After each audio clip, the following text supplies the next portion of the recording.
Hey there, cozy cuties. Greetings, greetings, one and all. Wasn't that some zany fast Spire? Holy moly.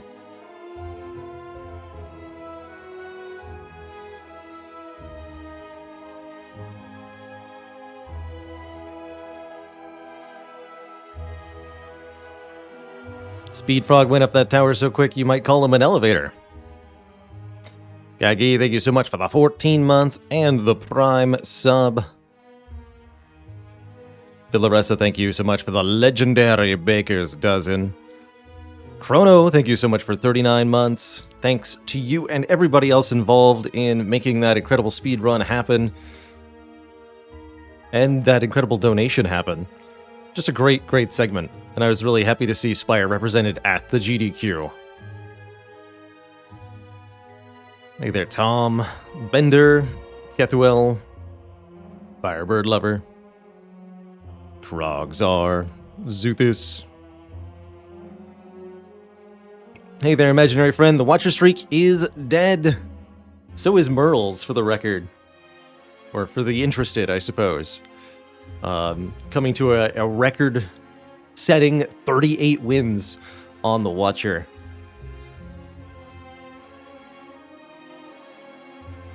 A record I think will stand for quite a long time in the Spire community.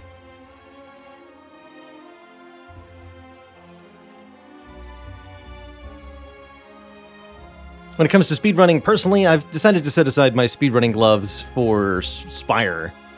Both in the interest of my own bodily health. I did find speedrunning Spire to be quite taxing on my wrist in particular, and I really have no desire to push it again. And because I can't keep up with all the glitches and such that the glitch speedrunning involved, I could become like that one guy who's holding up the glitchless category of Spire speedrunning, but I don't want to be that one guy.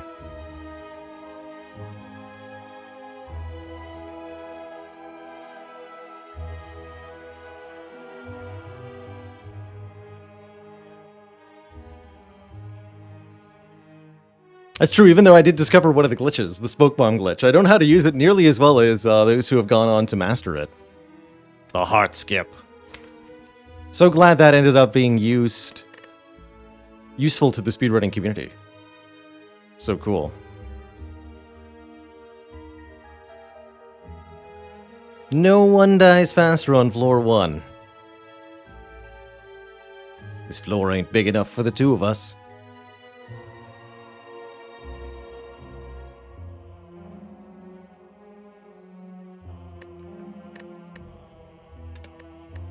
Here on our 400 hard kill challenge for 2022, we're onto Ironclad in the rotation here.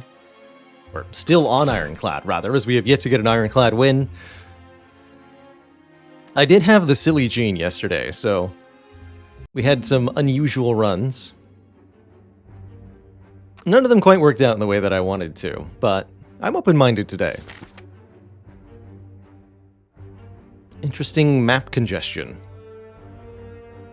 Ultimately looking for a survivable path that hits enough elites to be interesting. Ironclad, I think more than the other characters, can take an elite before the first upgrade. He has the raw health and healing to just kind of tank through one elite fight, almost no matter what. How did I find out about the smoke bomb glitch? I had a feeling. I just kind of had an instinctual, wondering, what happens if you smoke bomb and then win the fight before the smoke bomb finishes? I guess it extended originally from discovering that I could play Alchemize after playing a smoke bomb. So I determined that you could still do things after a smoke bomb occurred. And then the question, of course, became, what happens if you win after smoke bomb? And the answer was gloriousness.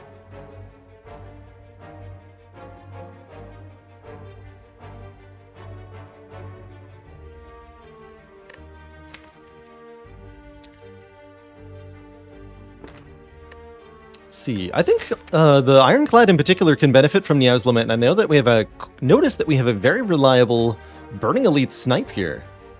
with the Niao's Lament, letting me get this superpowered elite to have only 1 health. I like Lament on the Ironclad in particular because so many events in Act 1 will damage you. If you're taking Lament start, you generally want to take events so that your first 3 combats could include 1 or more elites. Those events are frequently going to damage you, and then the Ironclad gets to heal from the Burning Blood in those 1 hit point fights. So that's the logic there. I think the other good start here would be transform 2 cards, but I see a Burning Elite Snipe. I'm going to take a Burning Elite Snipe. Let's do it. Plus, I gotta show the all Spire players out there everywhere who end up taking Lament not because they want to, but because they have to. Here's how you put it to good use.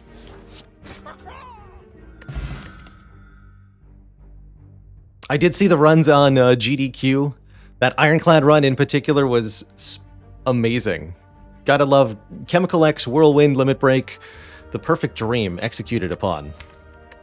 So the Arc Boss is Guardian. I'll take 1 Cleave. Cleave's a card I'm never unhappy to have. Ooh. Letter Opener. Interesting. Very, very interesting. Lets us deal damage by playing 3 skills. How fascinating. I'm going to be offered back-to-back shops here. Also interesting. Now it's time to think for a moment. I did get burned by going early Dark Embrace Corruption last time. Gotta be careful with that.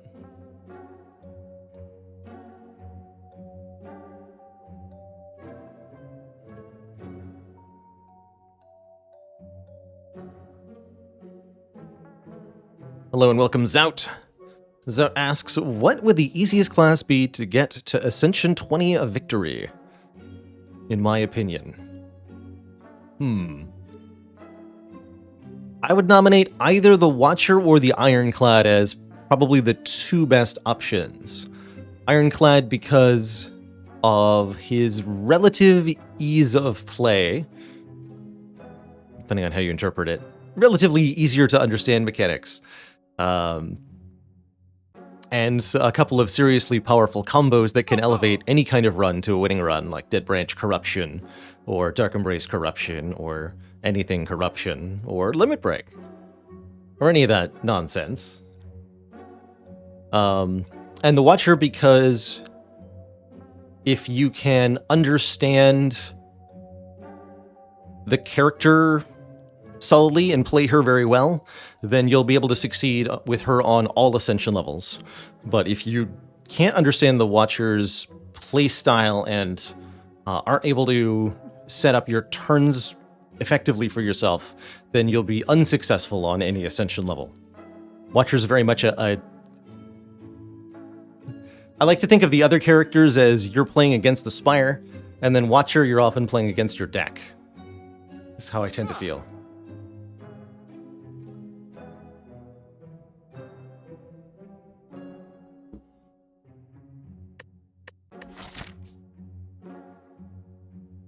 So what do I do here? We're going to get another store. There's nothing hugely valuable here. I could remove 1 card here and 1 card in the next store. I could simply just look at the next store without buying anything. That way I could afford whatever shop relic there is in the next shop. I think that's what I'm going to do. Is give myself the option to buy Brimstone or Prismatic Shard if I see it.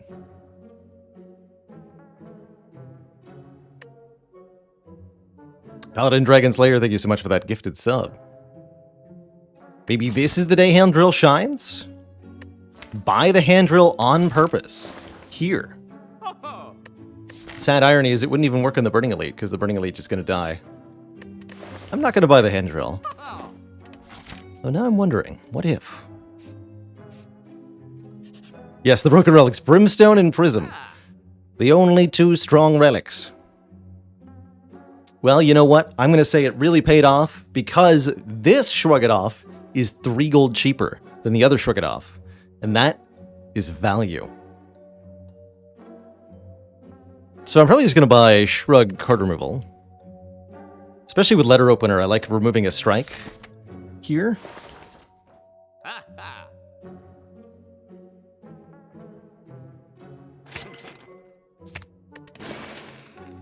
Nice.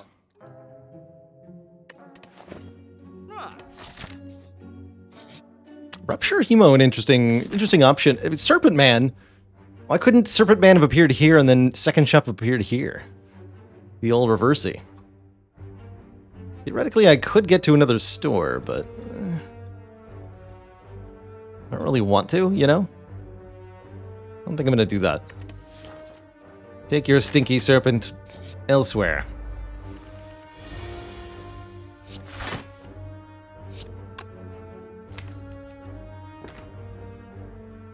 You may live. For now.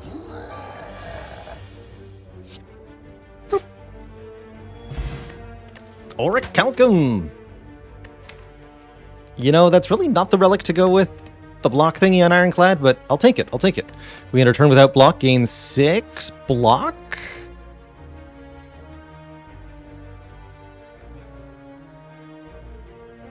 Okay. I see what we're meant to do here. It's amazing. Juggernaut deals damage whenever we block. Orichalcum is guaranteed block, including on the turn we play the Juggernaut. And then we have already heavy incentive to spam blocks with letter opener and such. We also just defeated the only Gremlin Knob that has a chance to exist. So, because we're not fighting 2 more elites and we can't fight the same elite twice in a row, there are no more Gremlin Knobs.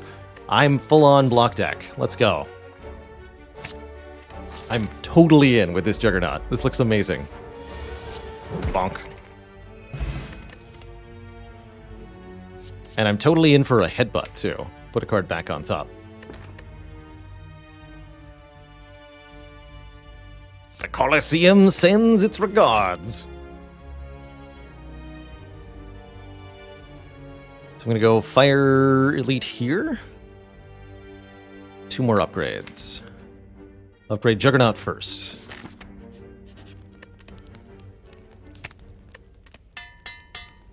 Make it deal 7.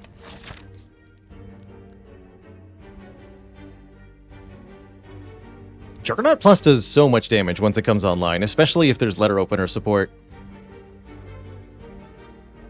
Don't want to go to this store, do I? Although, removing into the strike is somewhat appealing. I think just getting the extra node, going to shops with more money, will be a bit more better. Gremlin Horn will also make multi-enemy fights a lot less threatening. Very good set of relics to help, quite frankly, the weakness of a deck that relies upon random damage. We also have that one random cleave that I decided to add, which is going to pay off huge, and will actually probably be one of my upgrades, so that we have a better solution to multi-enemy fights. Deploy the Juggernaut.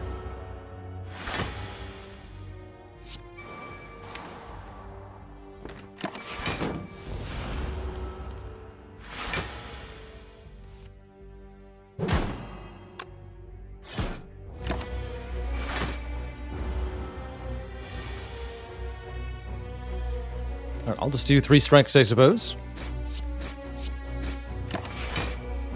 Do as much damage as possible on that turn.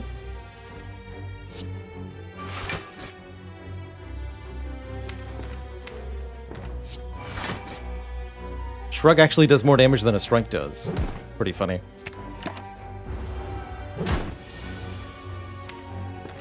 So it's better to shrug, defend, defend than it is to shrug, strike, strike.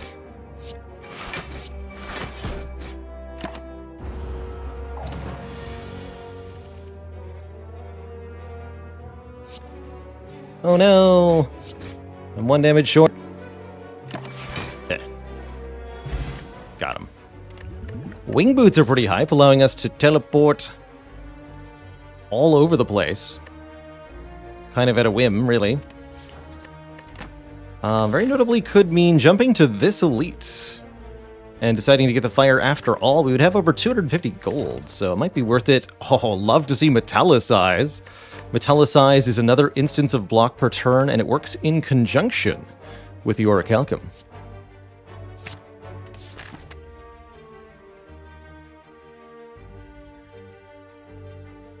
Yeah.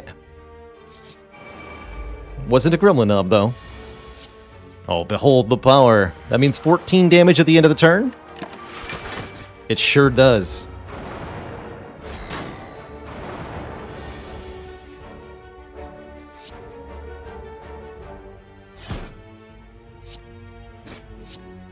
Get him. Yes. The power.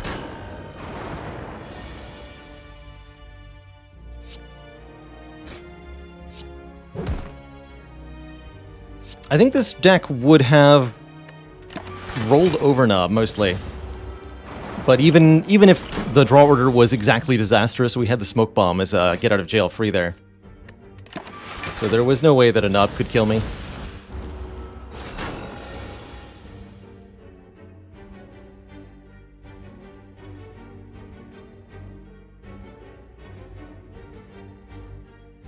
Not sure what makes you say that, Shayland. I do indeed have streaming mode on my Discord at the moment.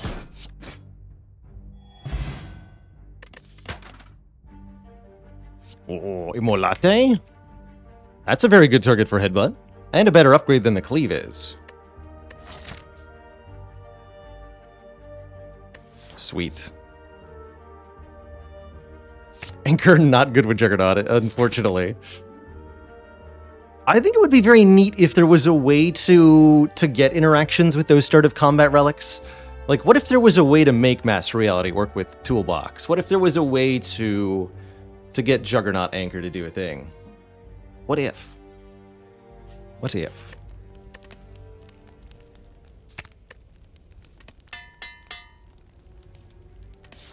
Alright, here we'll probably just remove a strike.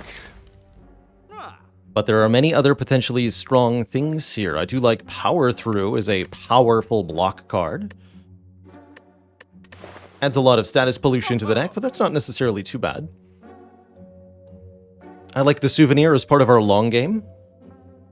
I like the Happy Flower just to give us some more energy. If this deck doesn't get an energy relic from the boss, it would be very happy with a Happy Flower.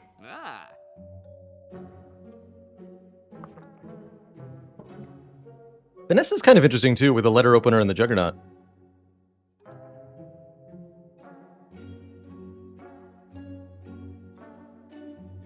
Dual J, thank you so much for the Prime sub. Welcome to the Cozy Sub Club.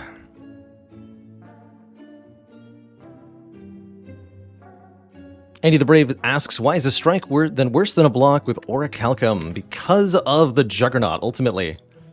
And the Letter Opener. Ultimately, the defend does more damage than the strike. Since I do 7 damage for playing the defend, I only do 6 damage for playing the strike.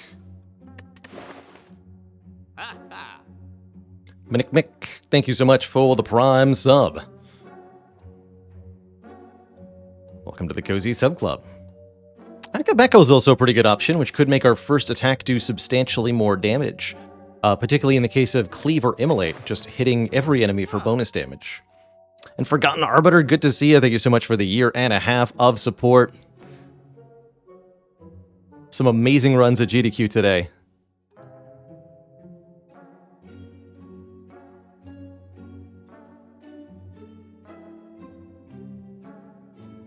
Really enjoyed that seated silent run at the very end.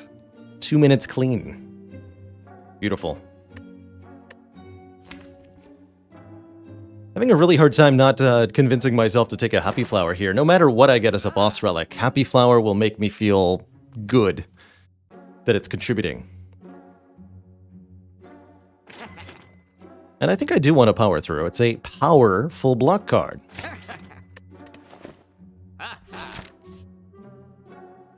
I'll save the rest of our Wing Boots charges for later. This is an easy pool fight, apparently. Wait a minute. There's only 2 lice here. Hello? Huh. I guess, yeah, that was our 3rd regular combat. There was the 2nd one here. 3rd one here.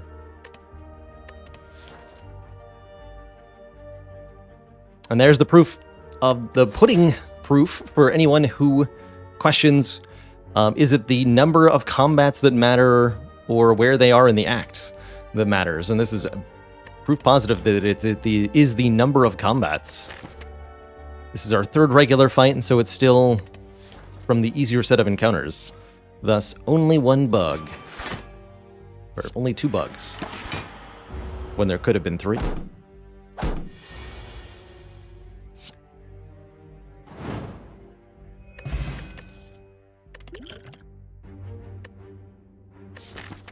It's a very strange ironclad act. We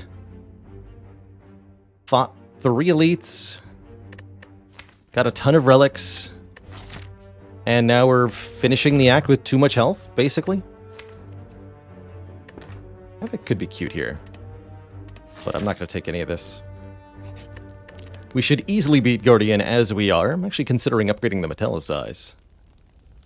That would be a clean 10 block per turn, which I really like. Let's do it. Other good options include the Shrug, the Power Through, and the Bash. I don't think we need to upgrade Cleave now that we have upgraded Immolate. I'll upgrade Metallicize. 1 block per turn might not seem like a whole big deal, but it is. It is a whole big deal.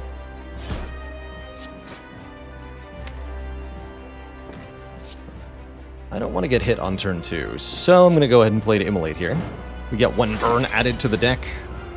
But Guardian curls up like a coward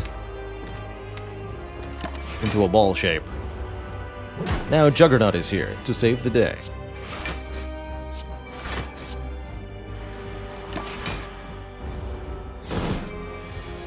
Our one and only objective? Block. Really hard. All the time.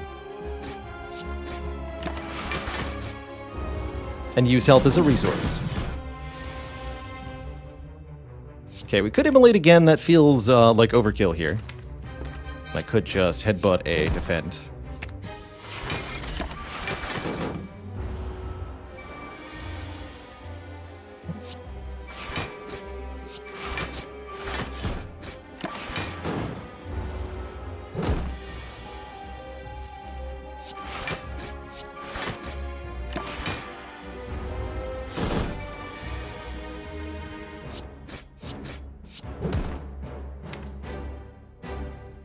Okay, next turn should be a nice easy bash.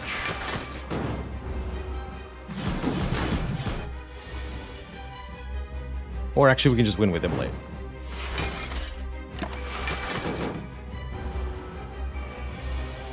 Sort of win.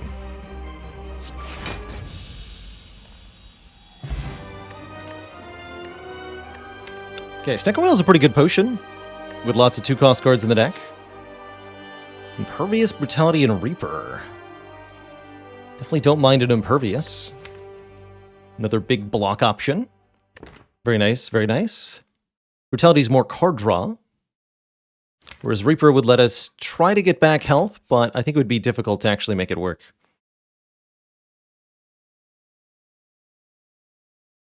Block is a glitch, yes.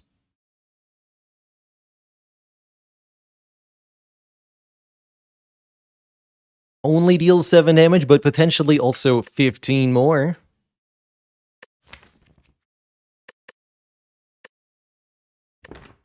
Yeah, I do like this Impervious quite a bit, actually. Gives us a very big card we can just play to be literally Impervious for 1 turn, allowing us to accompany with Immolate or getting the powers down, which will be quite nice.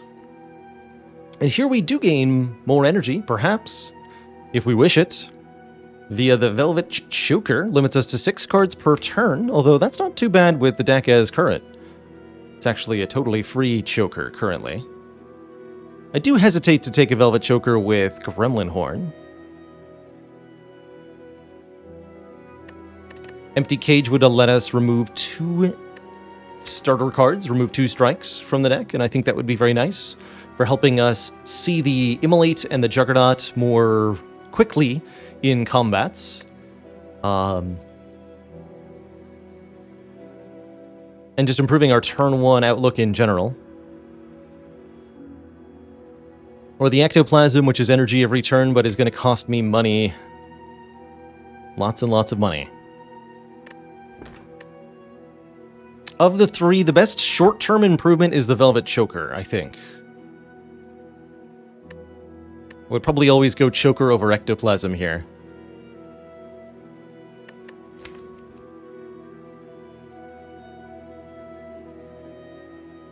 Something like Medical Kit or Feel No Pain. Or, well, Medical Kit with Feel No Pain on Power Through. The choker probably makes the medical kit a non-starter, but we can still do stuff like Second Wind and make that work with a Velvet Choker. Or Fiend Fire.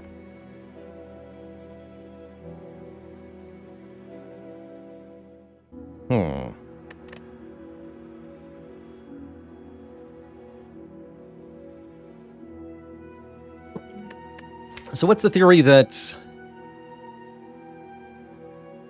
What becomes the eventual problem with Choker? We can't do Corruption Dark Embrace as the way to win, although we still can, right? It'd just be fine at 6 cards per turn. I think it would still be very strong. Take a Choker. Makes it strong now. I don't imagine the downside's going to hit that hard for a while, if it ever does. As long as we continue to take high-impact, dense cards, life will be good. This looks like an excellent act to have Wing Boots in. I see lots and lots of elites all on one path with no fires.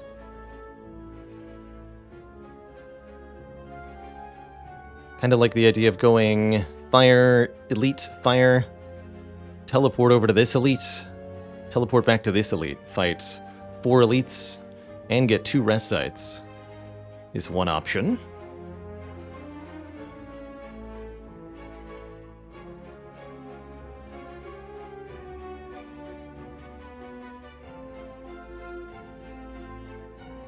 I don't feel any immediate pressure to go to shops. We should be pretty good in combats.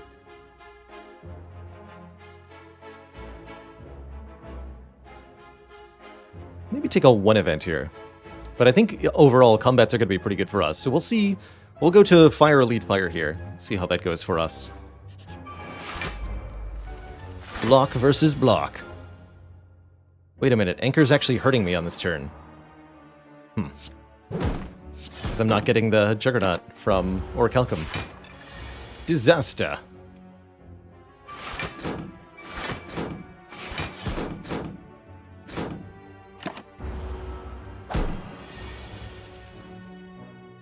Impervious is a very, very nice card in Act 2, in part because it's perfectly valued to counter some of the threats that are thrown at you. Specifically, 22 block while frail is very conveniently exactly enough to block Spirit Guardian. It's also just about exactly enough to block the Shelled Parasite if it attacks you while you're frail with the 21 hit. Beautiful.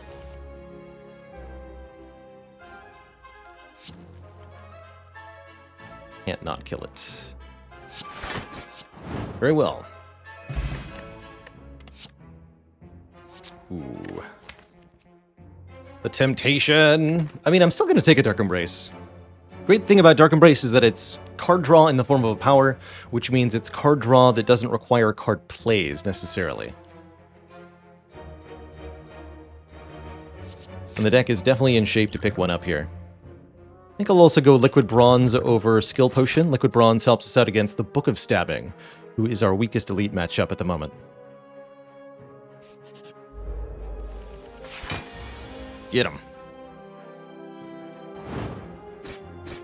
Chosen could be rough if we bottom draw the Juggernaut, but we didn't. Dark Embrace could help a lot here. Do get bonked for quite a bit, though. Unless I decide to Snecko Whale, draw the power through, and then have everything be random cost, which I'm strongly considering here. Otherwise, I'd probably just go Metallicize, Bash. I'm not going to play these 2 defends, as they put 2 dazed into the draw pile.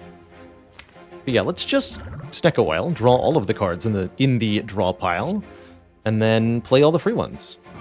Easy.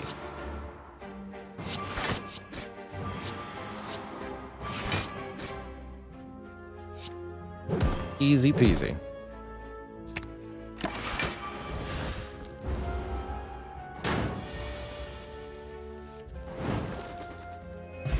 Prefer to use my Snecko Oils in shorter fights, because if the Snecko Oil goes really badly, you're not doomed. Just don't really feel like they fit. We're not doing Strength as a concept. We're doing Juggernaut as a concept. And it's strong.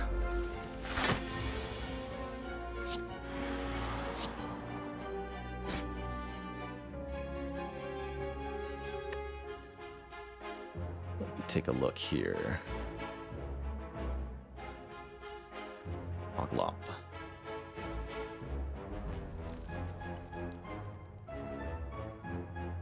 Which common relic is missing there?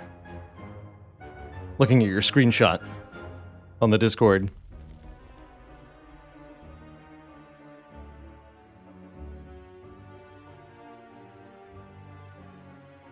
Omamori is missing. Interesting. That's correct. Is that an unlock?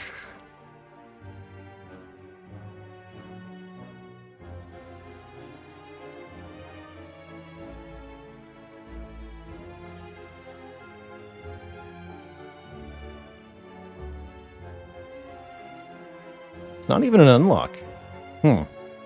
Interesting.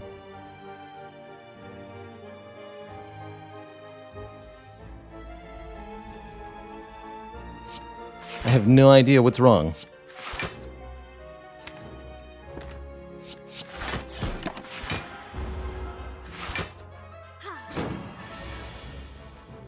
Get him.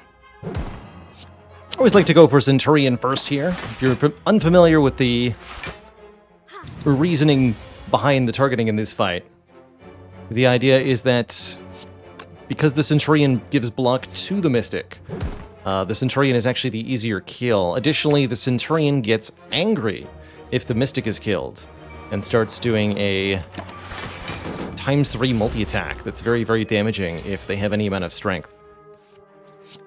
So my advice is go for Mystic first, or go for Centurion first, and leave it down to just the Mystic. Much easier fight.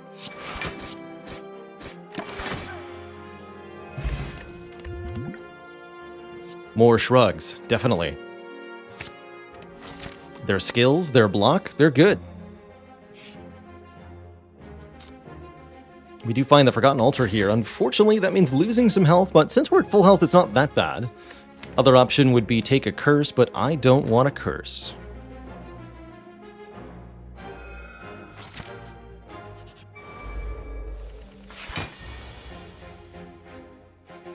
Double liquid bronze versus the snake plants. Depending on our draw order, this fight could also be either very easy or very awkward.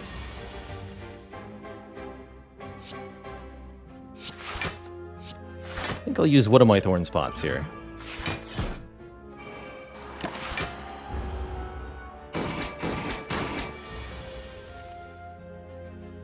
Good. Bonk.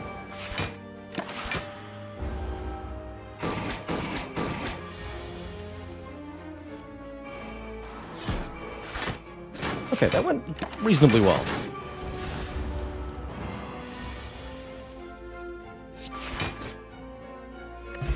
We do get our potion back. We're offered a feed. We can kill enemies with the feed. We can gain max health permanently. Pretty valuable. However, I worry about our ability to consistently land this feed at the right time. And I worry about it being a obstacle in our deck while we're waiting on it.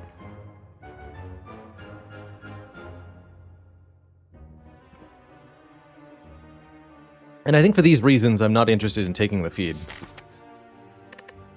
What I am interested in doing is getting Dark Embrace upgraded? Question mark? Well, let's go with getting Dark Embrace upgraded.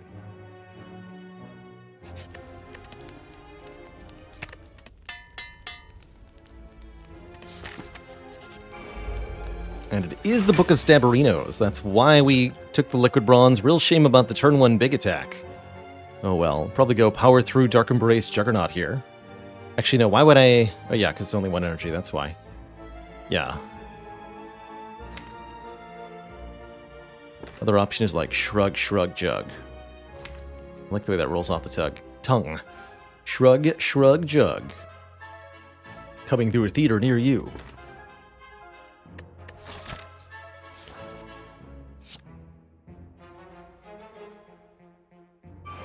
The Shruggernaut.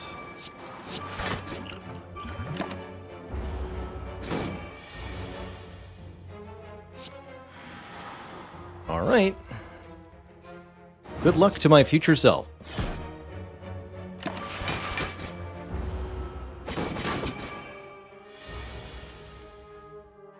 Oh dear.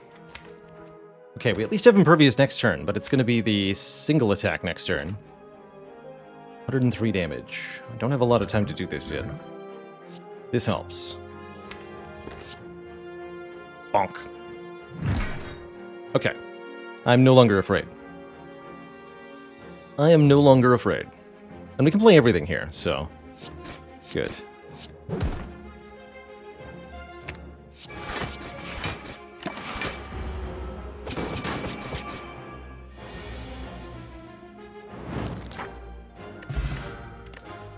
Very appropriate finds for this deck. The boot thingy gives us free block on turn 2, and the Heart of Iron gives us more Metallicize, more block every turn. Warcry lets us put stuff on top of the deck. A little awkward with the Velvet Choker, though.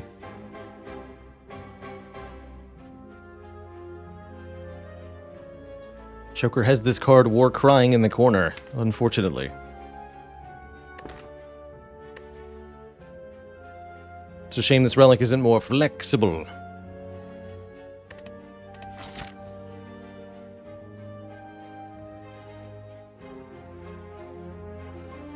So what's the plan? Rest, treasure, fight elites? Feels right.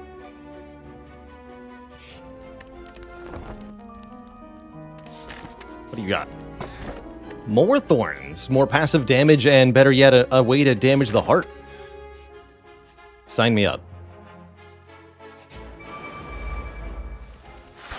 Sign me up. Wow, really? How delightfully awkward.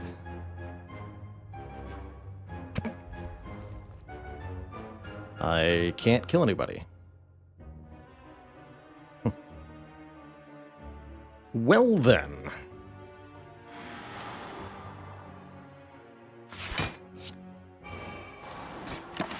Guess I'll just take a bunch of damage.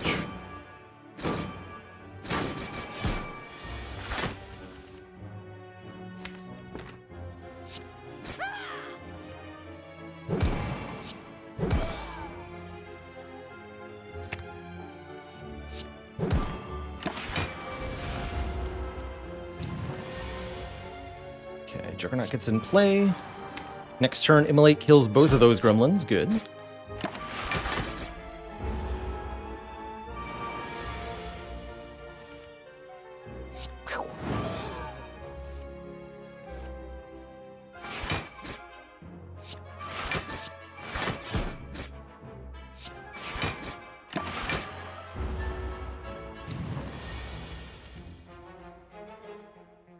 I have the option of blocking here.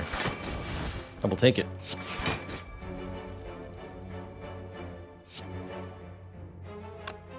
Uh, 48, right? Yeah. Regal Pillow. There's the Feel No Pain. Whenever a card is exhausted, gain some block. Yet another way to activate the Juggernaut. You can better believe we'll be taking it. We should also maybe consider Evolve, given that we have a Power Through and an Immolate. But I think the Feel No Pain is the higher priority here. That said, I'll take an Evolve next if we see one. Get him. Confusion's not too bad for this deck. Boot thingy, save me. Good.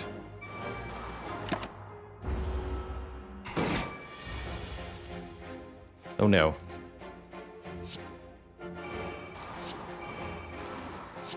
Well, at least in this case, with the Ethereal card and Feel No Pain, the Orichalcum also gets to contribute.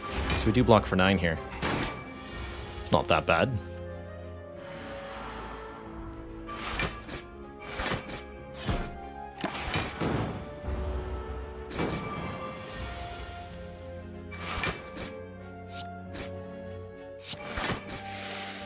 Not that bad. Arma Plus can upgrade other cards in hand. Sometimes useful, but only sometimes. Sing Red's nice with Dark Embrace, and Feel No Pain, but not nice with Velvet Choker. Since trading cards for energy doesn't usually work out when you only have a strict limit of cards per turn.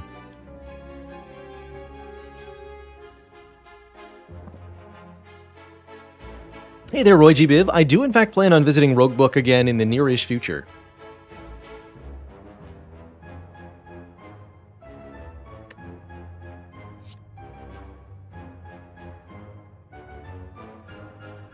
And I'll give my opinion of where the game stands when we do that, I suppose, but I think we're past due for a check-in. Does the deck still take Corruption with the Choker? I think so, because of the Dark Embrace and the Feel No Pain.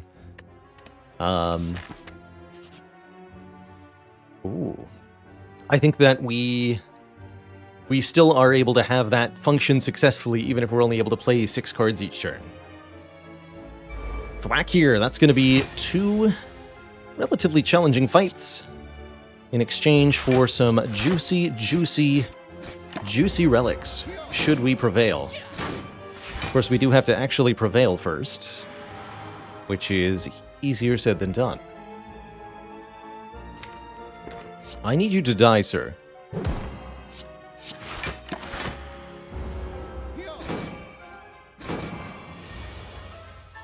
Oh no.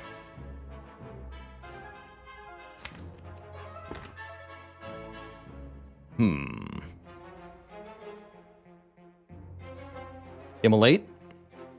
What are you doing? Immolate? You can't.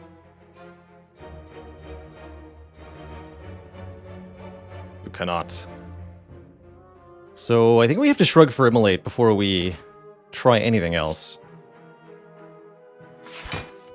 Get Cleave. It's not an Immolate.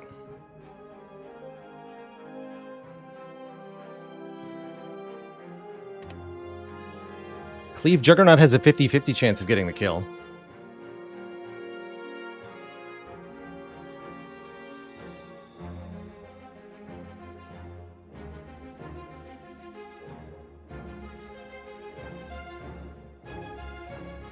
We always play this, right?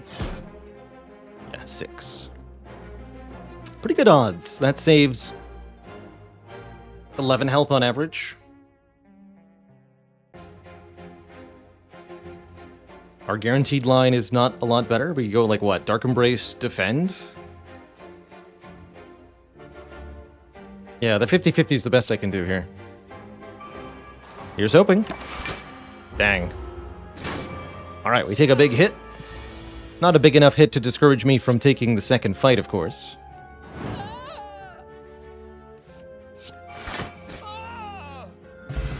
This is what Regal Pillow is for.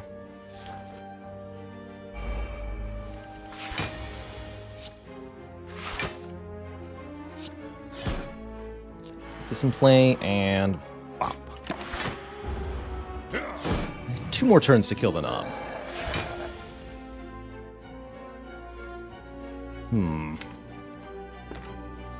Dang it.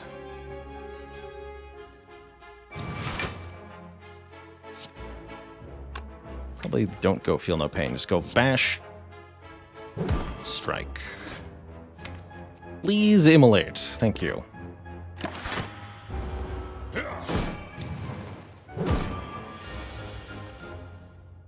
Ah! Very well. I see it's going to be one of those draw orders. The knob's revenge has arrived. Fair enough. No way to draw a card either. We at least survive, though. That's the good news.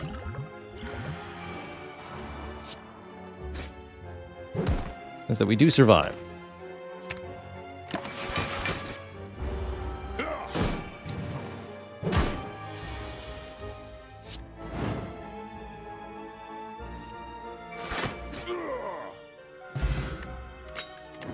Old coin is 300 gold, but not a lot of help right now. I have no potions and only 10 health. Do I fight another elite? Just fought Crumb Leader, so this could be either Slavers or Book of Stabbing. Both are very, very tricky on 10 health. I think I go for the 2 fights. Wait, I have... Hold on, I have Wing Boots. Hold on, I have Wing Boots. I can also go to the shop. That's a better option. Hello. Oh. Why, hello there. Nice stuff you have, sir.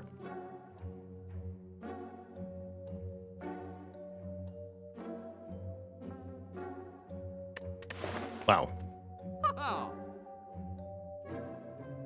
Liaz, thank you so much for the 5 gifted subs. Welcome to the Cozy Sub Club, everybody.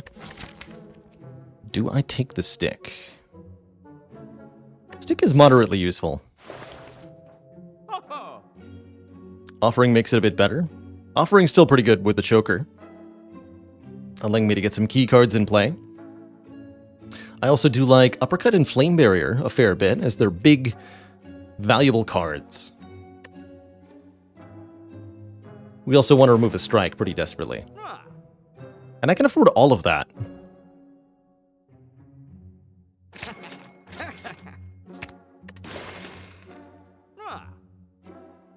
Elixir is very good.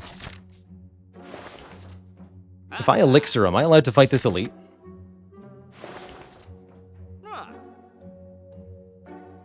I think so.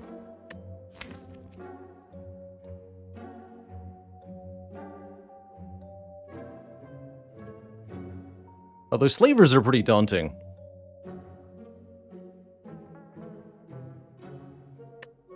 A lot of ways that could go bad on turn 1. Probably shouldn't.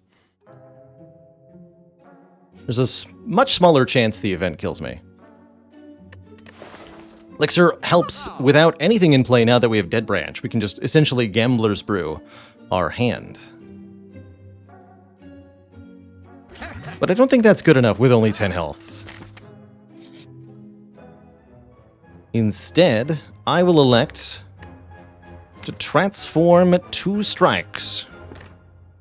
That's the best of the options here. Turn 1 strength, not that helpful with a deck that really doesn't have a lot of attacks.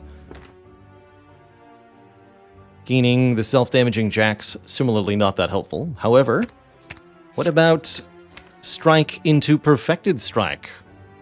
And what about a fire breathing to go with our damage stuff?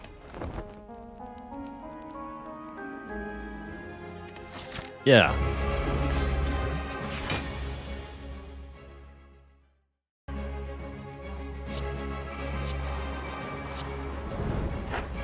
Draw more cards.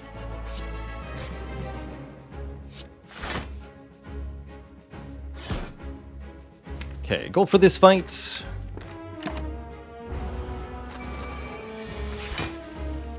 Block.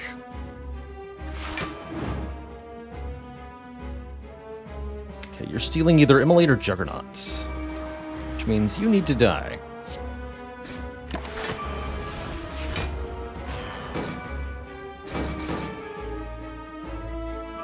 Okay, stole Immolate, but I instantly got a new one, so I'll probably just play that instead.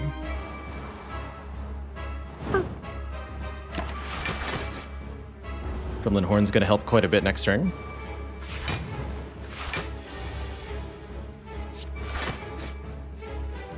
Mm-hmm.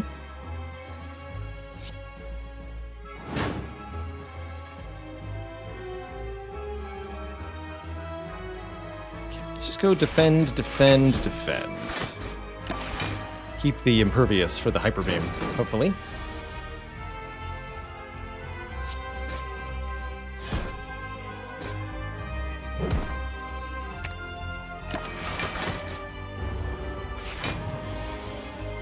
Perfect draw.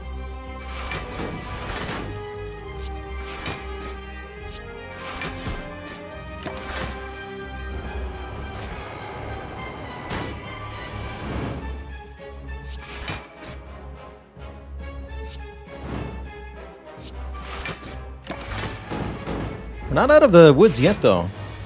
Boss still has a... So god. I was going to say a sizable amount of health. And pretty good damage output. I guess this is what I bought the elixir for, because yikes otherwise. Please save me.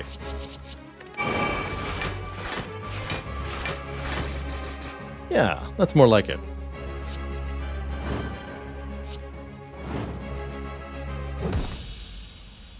GG.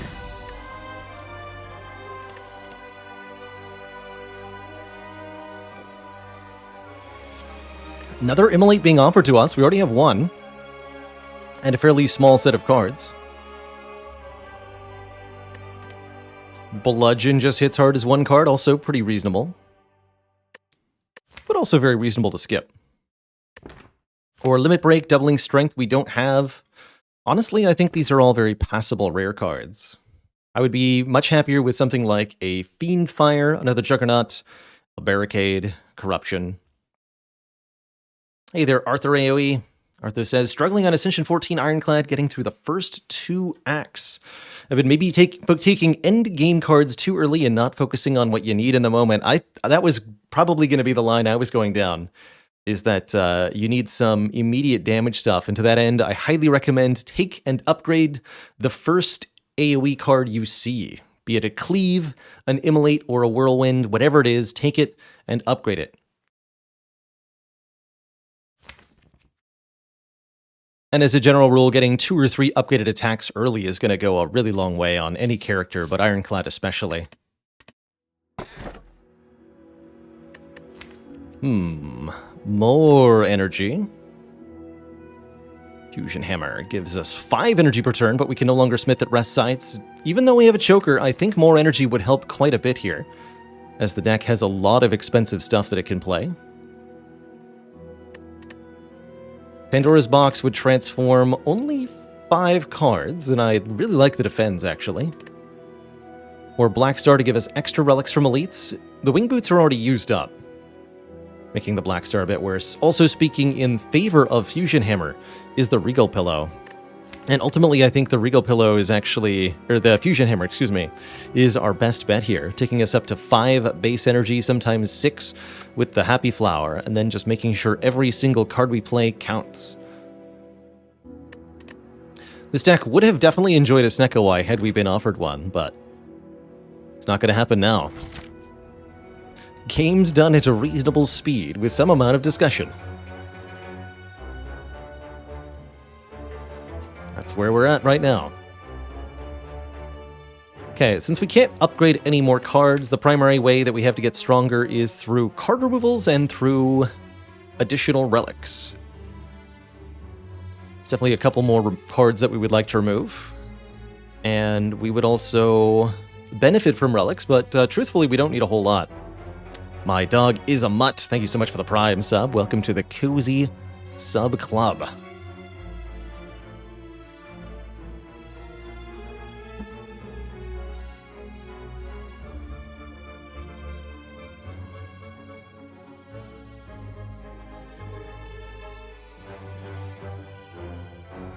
Hello and welcome, Sando Duck. Trying to get all 4 characters in a row. Best of luck with your quest. Silent in particular can be very, very tricky. I find it really effective to get her turn 1 damage output to be a really large number, since she does have that starting Ring of the Snake. It's relatively easy for Silent to increase her turn 1 output with stuff like Backstabs or Bag of Marbles or just upgraded attack cards and really hit her foes very hard using that. One of my favorite approaches. I want to do... Oh, there is a reasonable way to do 3 elites. Okay, perfect.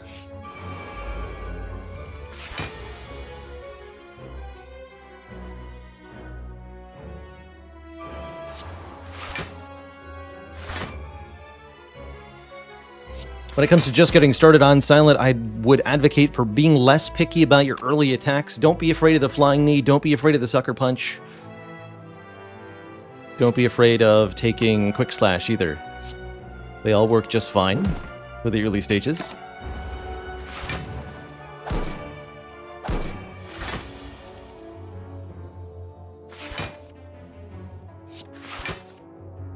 Oh, okay. Might have been a mistake not to play Immolate there. I'm gonna go with yes, it was. However, blue candle saves the day, question mark?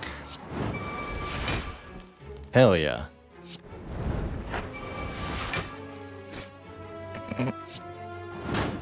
Blue candle coming in clutch.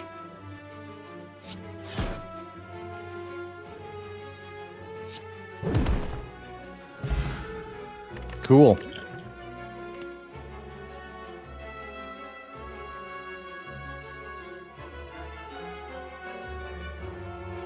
Topile says, just unlocked A19 for the defect. What tip can I give to beat A20? For defect A20 specifically, you need to be wary of too many powers syndrome. You have to fight 2 bosses at the end of Act 3, so your chance of running into the Awakened one is very significant. And if you're trying to set up behind a dozen different powers, you may run into serious problems there. So my advice is keep the number of powers reasonable, not more than 4 to 8. And try to make sure that if you do have a lot of powers, that you have a way to block using those powers with Frost Orbs and Focus or with Dexterity scaling somehow. Do I actually take this Evolve? Really tempting here, especially now that I have Fire Breathing. Let's finish the Synergy package.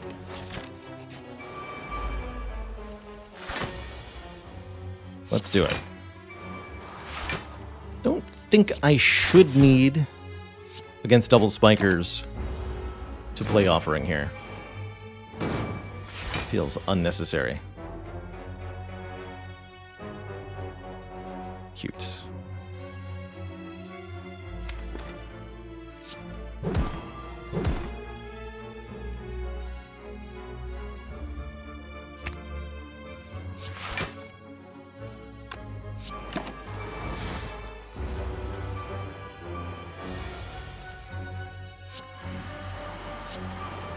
So many powers. Actually, speaking of, are we okay against Awaken 1 ourselves? 1, 2, 3, 4, 5, 6. A little worried about Awaken 1 currently. I would really like to see a disarm or two to help us out in that fight.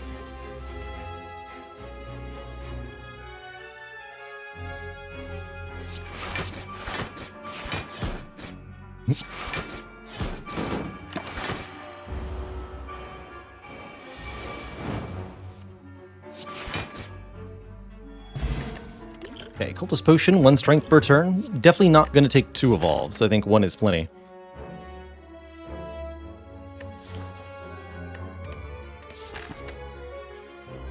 Not afraid of Reptomancer.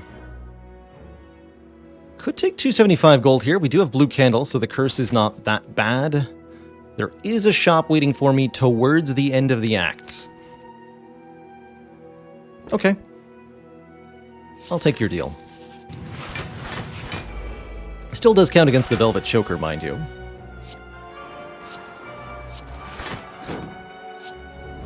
Two more. 1, 2.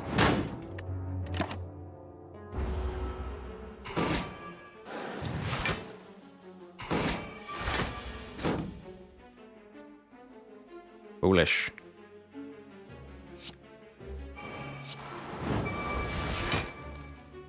Again, carried by Blue Candle here.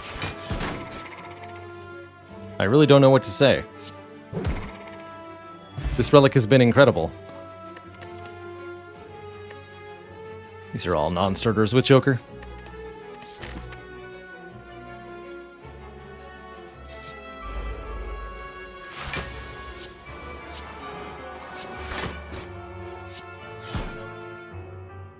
I don't think I want to use any potions in this fight.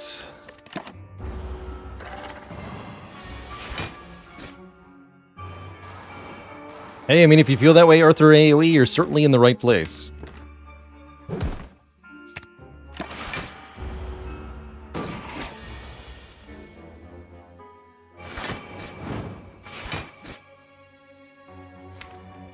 Dark Embrace and play? Okay, I'll play this. Exhume? Exhume the Ascender's Bairn. Brilliant.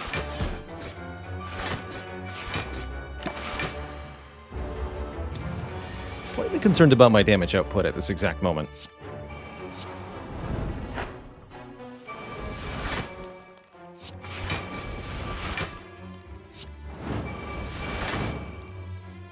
Okay, I think we're fine. I'll actually play the demon form. I don't know to solve my damage output.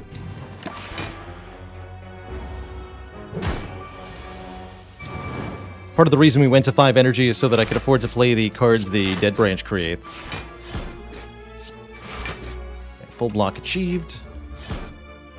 Headbutt. Bash.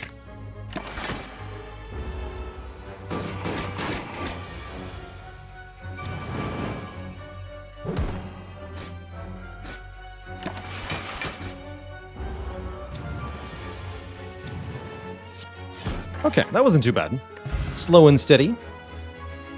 I wish we could reasonably take a dual wield plus, but with a Velvet Choker, it's definitely a non-starter. Benefit of dual wield is when you can make 3 copies of a zero-cost card to play. I guess we could use it for metallicized scaling or multi-juggernauts. But I think in practice it'll be problematic. Bogle-san, thank you so much for the Prime sub. Welcome to the Cozy Sub Club.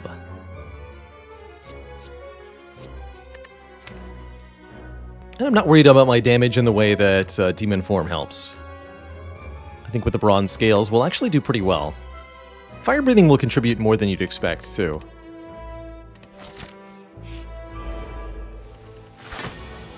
Nemesis could be a problem for us.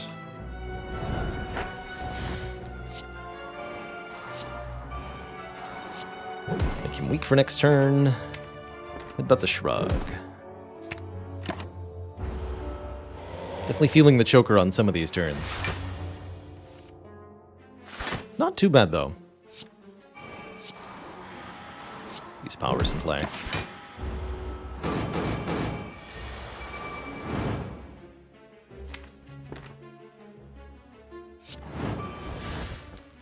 Hype.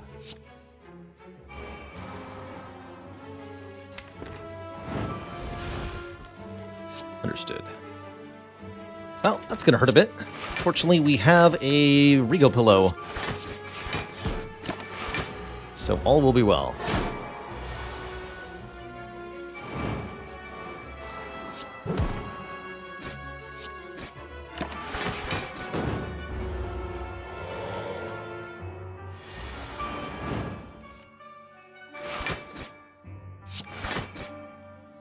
Bash and cleave. Okay, just a couple more turns to survive. Thank you for not doing the 45 hit again. I really appreciate it.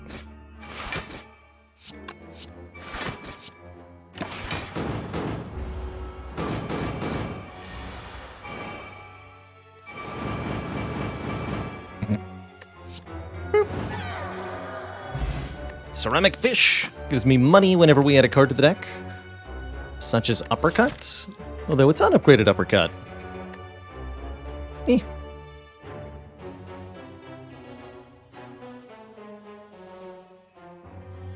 Your buttons have no power here.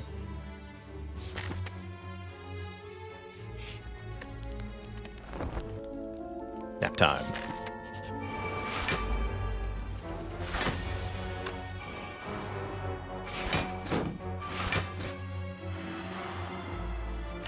Should be fine without playing the offering.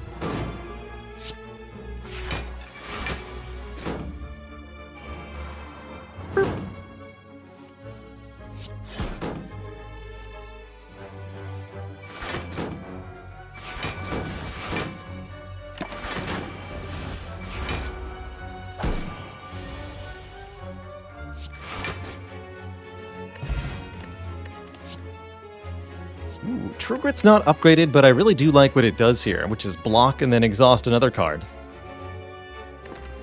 I'll take it. Gonna have to just trust in it. I'll also take this speed potion. Maybe we can get a source of artifact to go with it, or maybe it's just a good block enabler.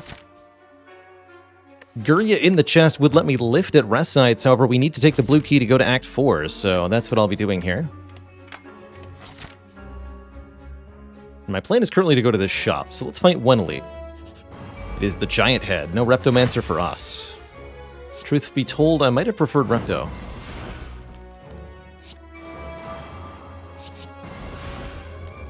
Definitely play this.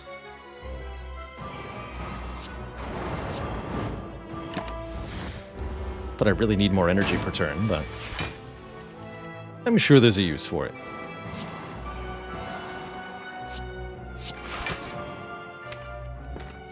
So 3 total turns of shenanigans, and then the real... Probably should have drinking the cultist potion here.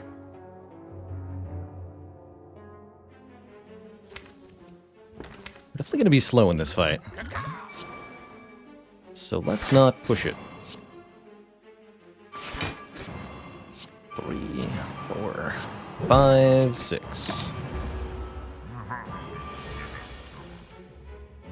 Uh-oh. The pain.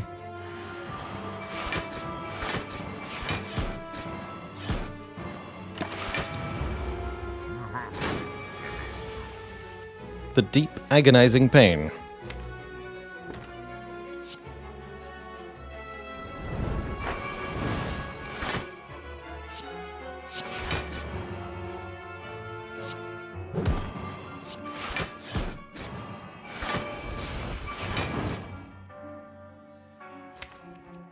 Oh boy.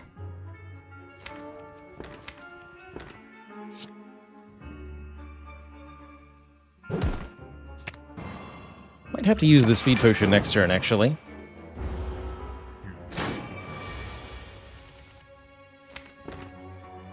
Yeah, that feels necessary.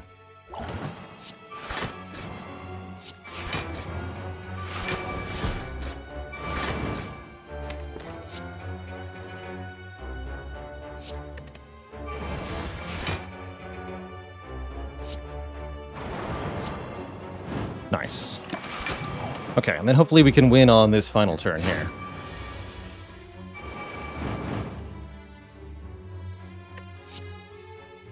Looks like that's a yes.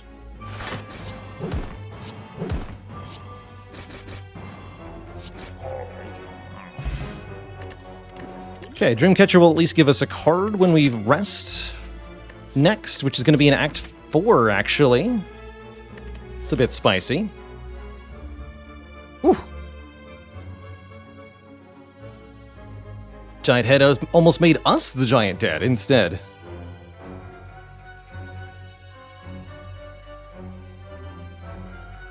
What do you say when you run away from the Giant Head?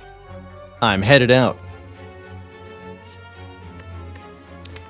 I really like a Burning Pact here.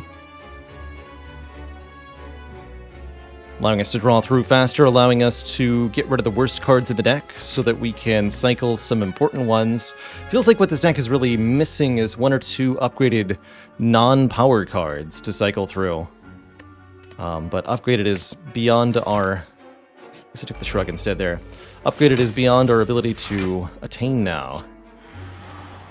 Somewhat tragic.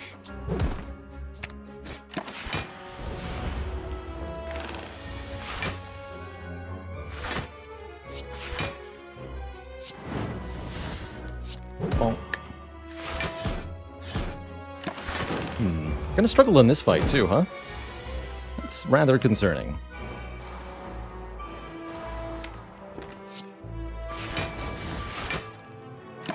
Corruption, no. Corruption, no.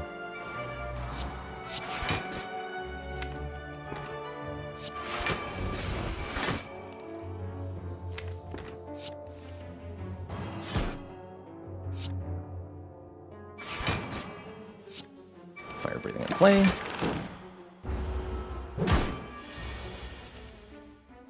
Oh, I didn't play Evolve though. Oof. I should have focused on damage a little more.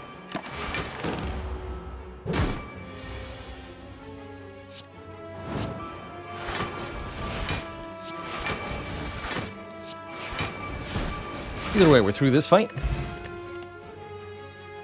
Offered a Rupture Plus. Interesting with the blue candle. There's a couple of instances of self-damage that we can reliably take, so that is a decent amount of strength potentially. Stonebard says, is there any recommended number of elites to defeat per run?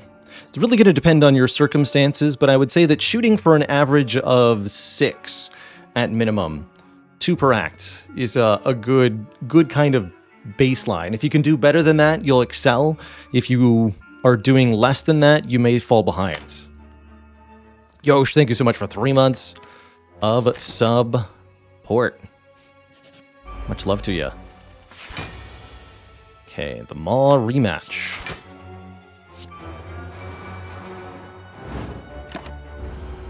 No hurdy? No hurdy.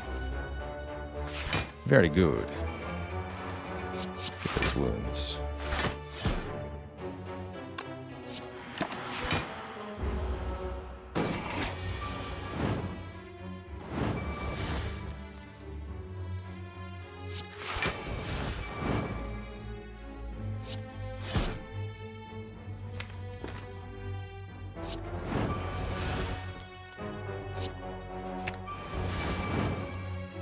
You heard me. Exhume Extender's Bane. Do it. Make it happen.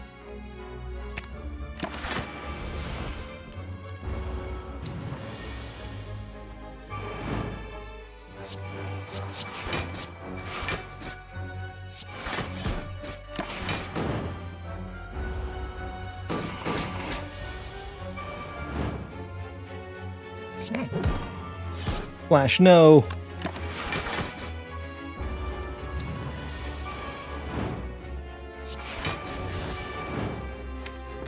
At long last, a barricade.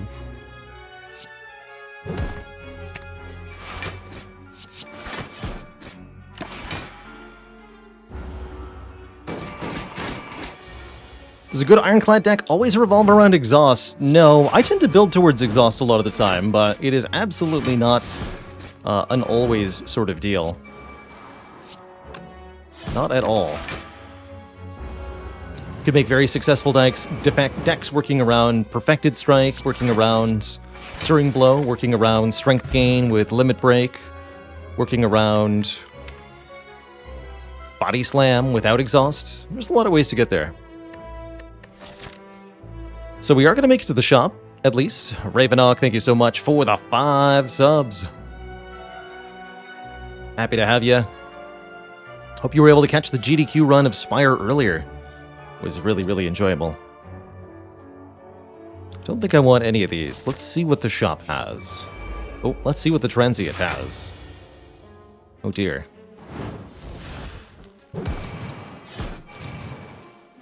Ow. Let's go evolve over fire breathing.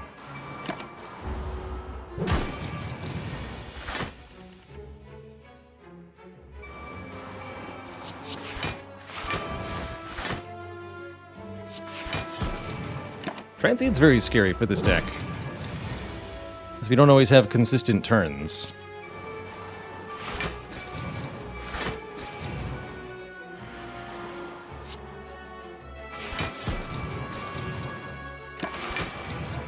Okay, not too bad. No way I'm not able to get away with not playing Offering there.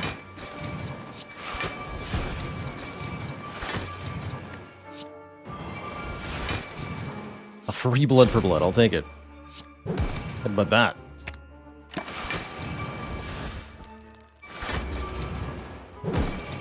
Okay, seems like we at least survived Transient.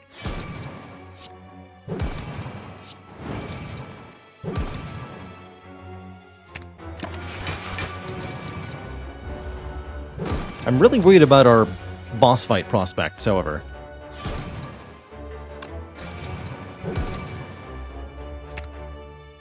Ooh. Ow. One final parting gift as well. Spot weakness really doesn't fix what's wrong with this deck. We really need like an apotheosis or something to have a reasonable chance here at the shop.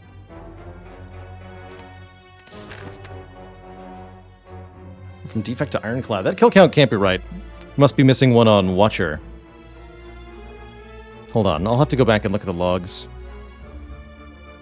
Oh, we must be on 18 then. I'll go back and look. Okay, well that could definitely bail me out. As could this.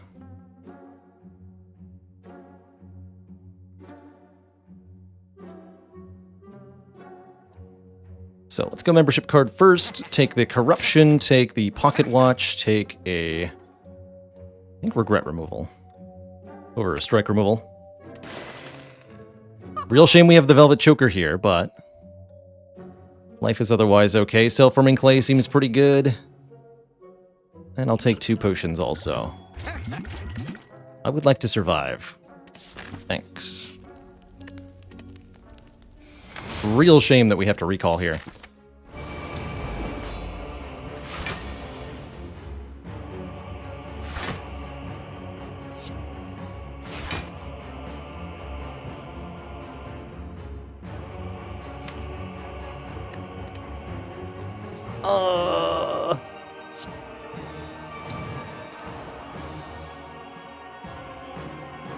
I might deeply regret that.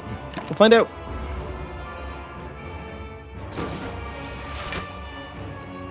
There's corruption. Show me corruption.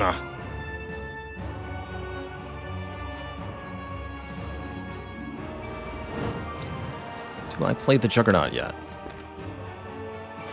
I'll go with momentarily no.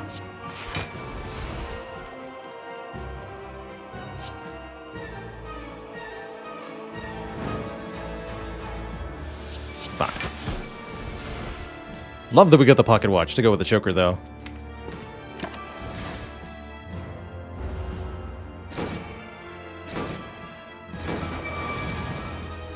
This is the turn that could be a problem.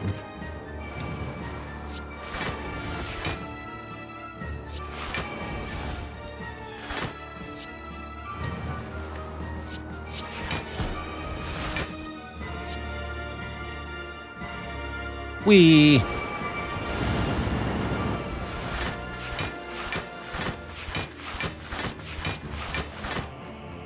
Yes!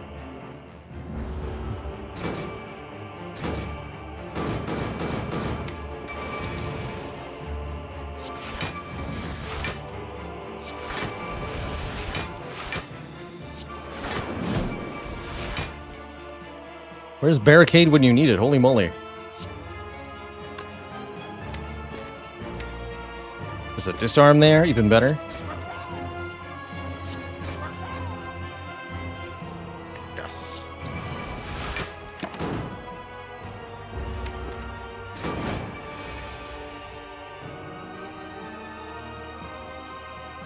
Found the barricade when you need it. Good.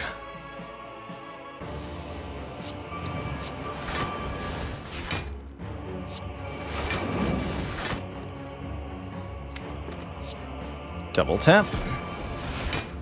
Fire.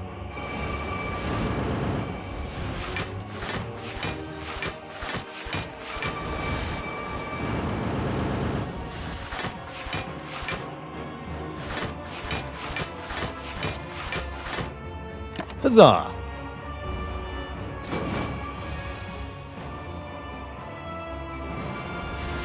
Entrench anybody?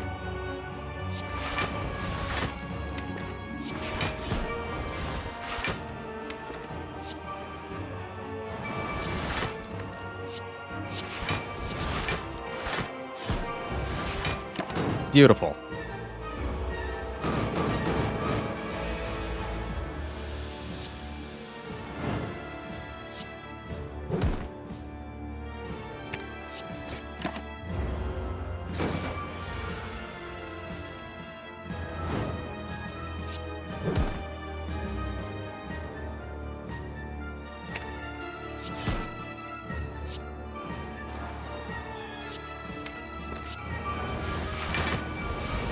Nice.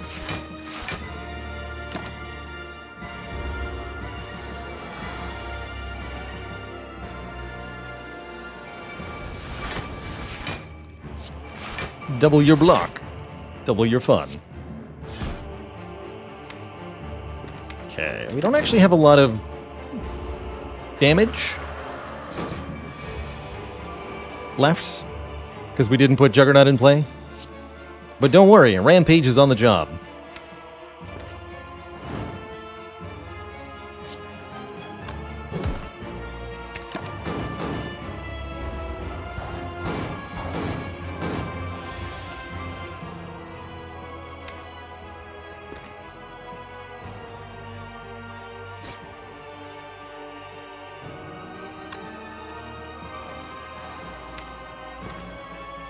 Just get rid of some of these powers. I may have to play the offering in the end.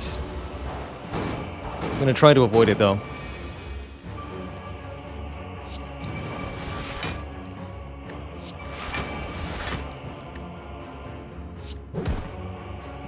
Rampage!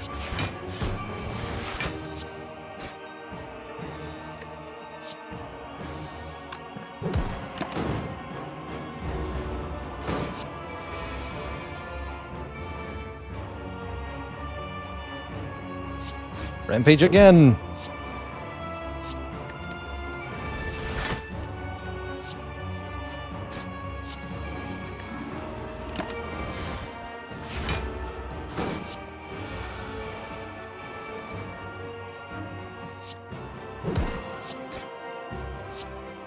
This is so funny, we're down to like nothing here. But the block provides.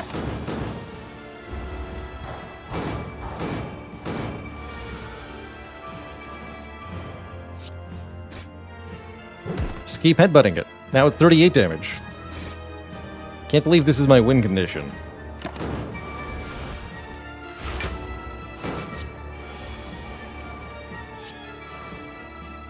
And that it's working.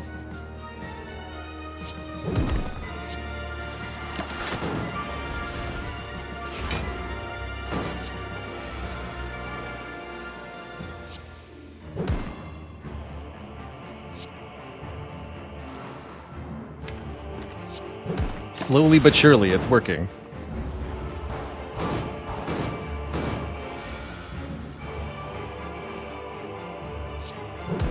Headbutt Rampage. Then, Headbutt Headbutt.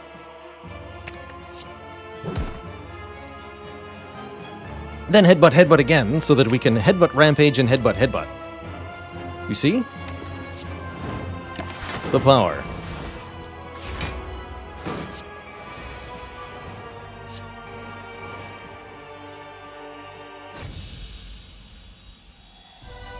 Okay, we actually managed to gain health from the Awakened one. That's a good feeling.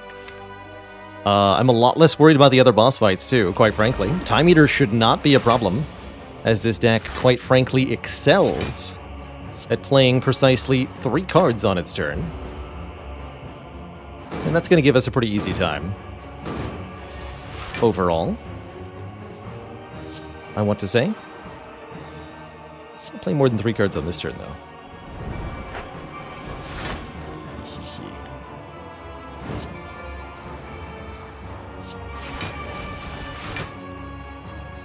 You too, buddy.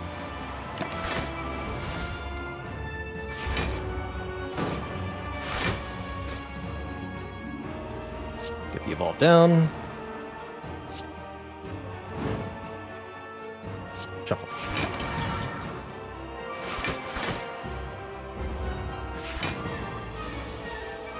So, 3 cards, ideally. 1, 2.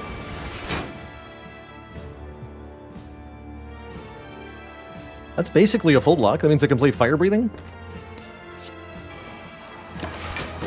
Take a little bit here, which just fuels the self-forming clay. Meaning I gain even more block, doing even more damage with the Juggernaut.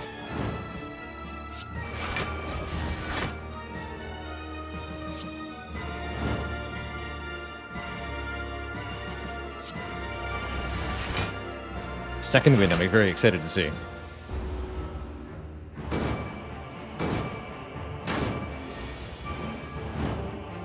Right now the goal is just get the Time Eater below half health without too much fuss.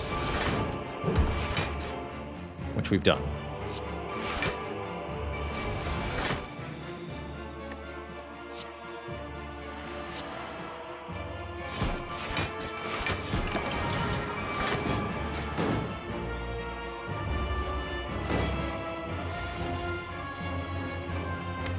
Doesn't matter.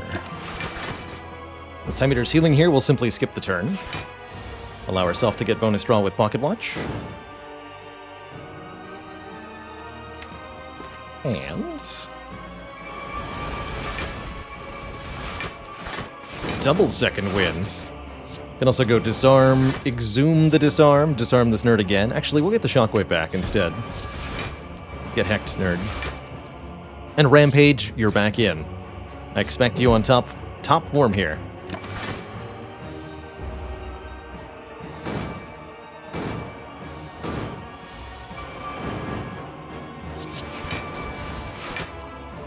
Get him, rampage.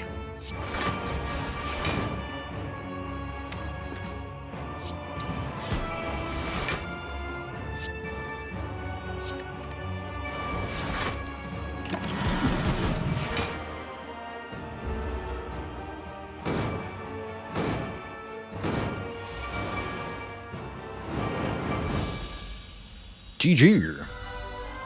Alright, we've made it to Act 4, which means we're back up to full HP despite a relatively spicy situation that resulted from the Giant Head. You deal 2019 damage in 2022. Can this be the release date of the Spire? The source of its source code.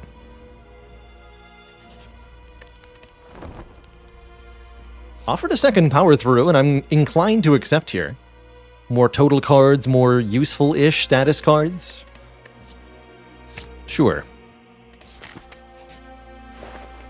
The last good year. Oh man, it's a real shame I can't afford the second wind. Medical kit off our price chart too. I could swap for Fear, Fire, or Dex Potion. Dex is the most reasonable. Honestly, I should need none of the above. And I really like the potential Barricade Potion for the heart. So let's go with this into Act 4 here. What's the strategy for the elites? Do lots of damage quickly with Immolate. Get status powers in play. Block lots. And draw more cards with the Swift Potion if necessary. Power Potions for the heart. We also have help from Pocket Watch, which can do wonders here.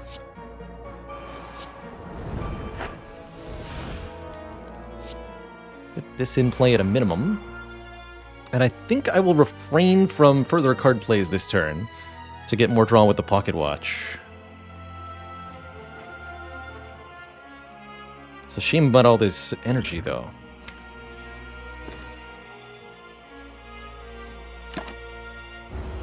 We'll also take 2 damage, which means I'll gain more from the self-forming clay. Oh, jeez. Well, let's just say that I am glad I have a draw potion right now.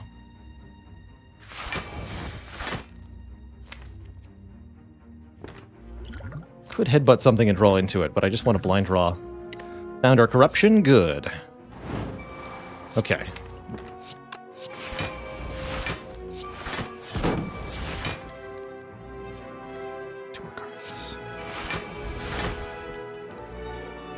Take a little bit of damage, get the Dark Embrace down. Feels like the wisest choice.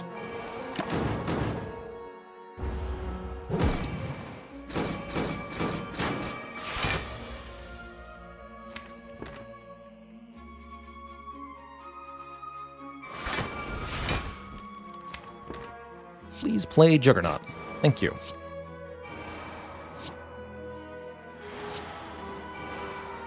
Means not playing this Immolate. I think that's acceptable.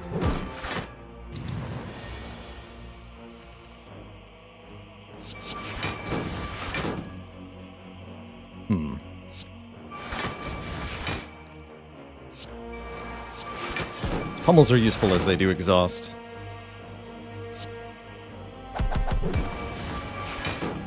Hello?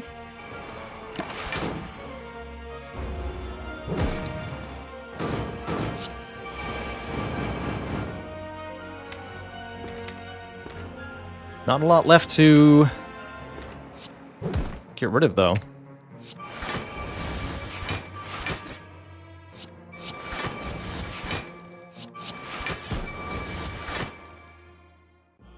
Okay.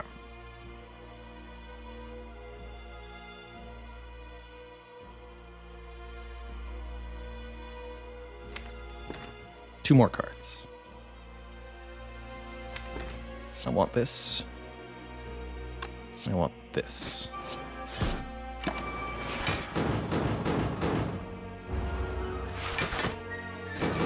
Ooh. The Spicitude. We got him, though. Where's Boot in my time of need? Help!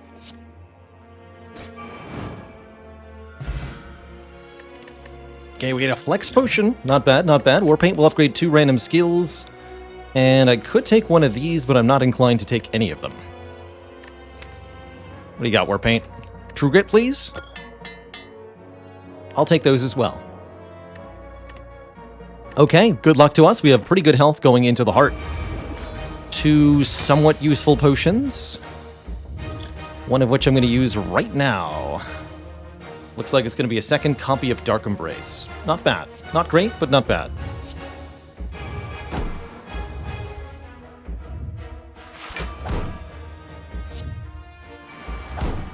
Skip out on the fire breathing for the moment. Get the bonus draw off the pocket watch. We really need our blocking engine online here.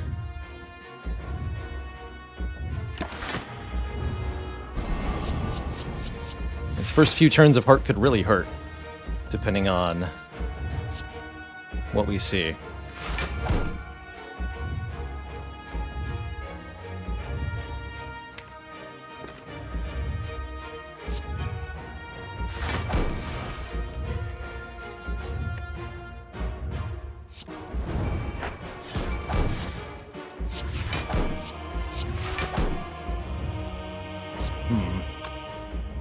Concerning. At least I don't die next turn no matter what.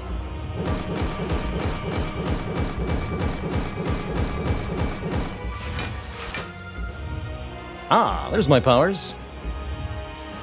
Good.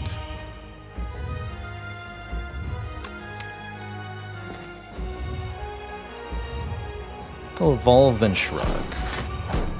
Okay, sure, not to feel no pain.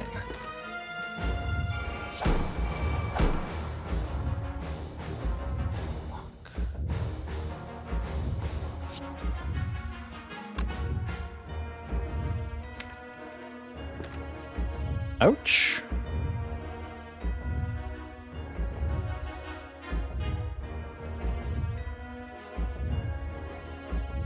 Yeah, ouch.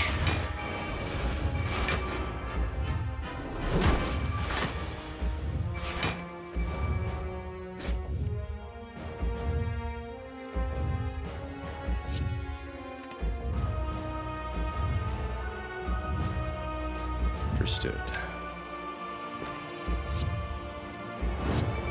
It's time to do a lot of damage to heart.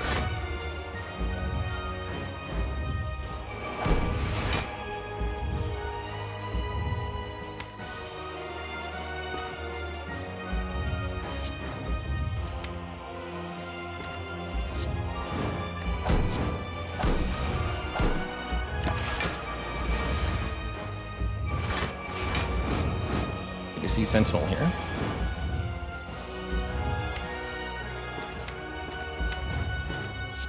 Okay, I basically just need enough block to survive this attack and the next attack. From there, I'm hoping we can get a kill some other way.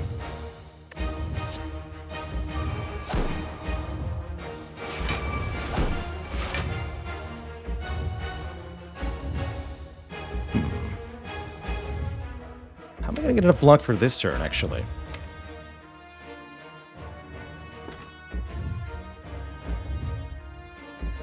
Maybe I'm not.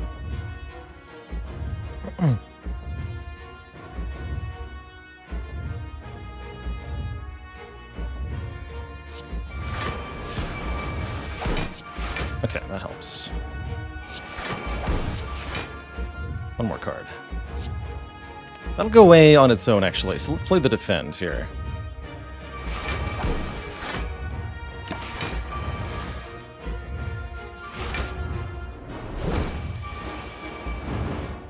This turn is more of a concern.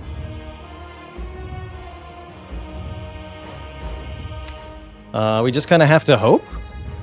Yikes.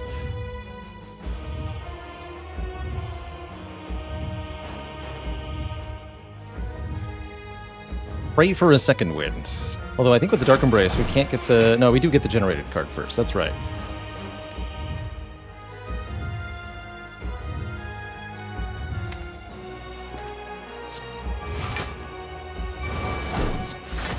Help. Ah, we're dead. GG. Got really close with this one. Couldn't quite take it to the end. GG.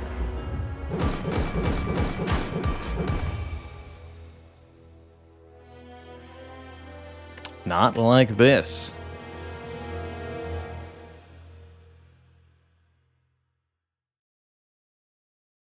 Not like this.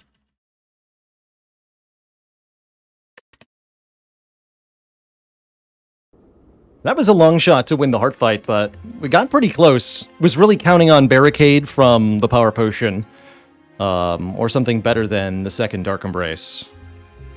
Another Feel No Pain would have gone a long way, too.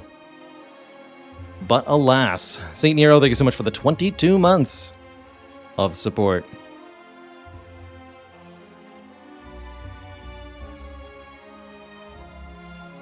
Other things that could have saved this run include being able to have that second wind at the final shop.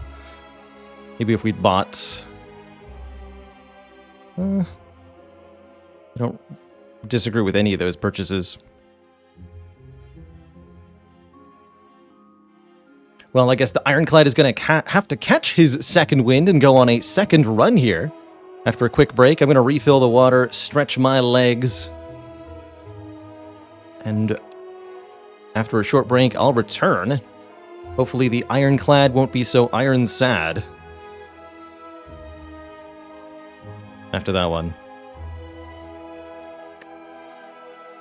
Okay, let's just take a quick look here. So losses should be four losses for the Ironclad.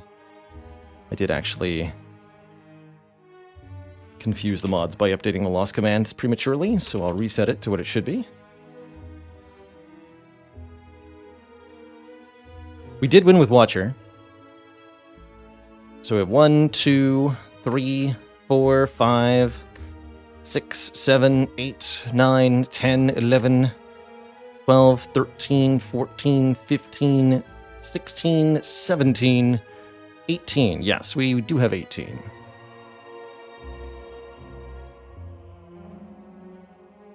So that Watcher run didn't get counted.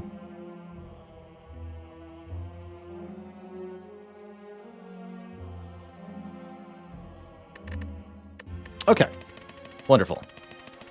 That's all the runs since the start of the year. Bit of a losing streak with the Clad here, having a little bit of difficulty figuring him out. But I'm also playing a little silly here. All right, quick break. When I return, we'll go again. BRB, everybody.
Okay, folks. We are back. Ironclad. Ironclad, ironclad. We've been playing a lot of ironclads. That's because we haven't been able to make it work. But I've got good hopes for this run. I don't want to get too aggro with the elites in Act 1, although I like this Fire Elite Fire into maybe Burning Elite. Particularly with a rare relic start, I think that could pay off really well. I think random rare doesn't work out a whole lot on 820. And I feel the same way about the boss swap. Definitely taking a random rare relic here. We end up trading max health for calipers, which is not what I would describe as a good starting bonus. However, it could be part of our late game strategy. Okay. Do I put myself on a collision course with that Burning Elite or not? I think the answer is still yes.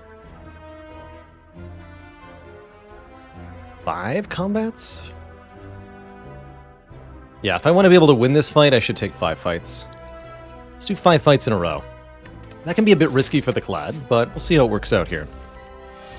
Pipson TV, thank you so much for the tier 1. Welcome to the Cozy Sub Club.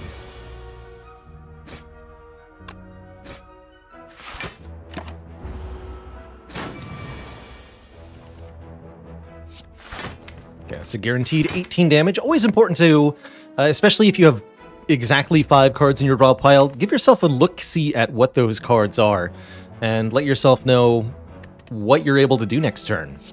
If we know that we're drawing exactly 18 damage, we dang sure need to make sure our opponent has less than 14 health, or less than 18 health, so that we can kill them.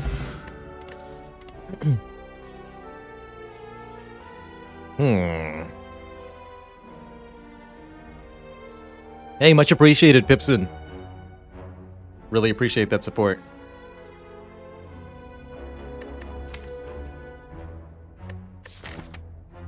I mean, Shrug first seems totally reasonable for 5 combats. I'm really not a fan of taking a Heavy Blade or an Iron Wave to start. Iron Wave is not terrible, I suppose.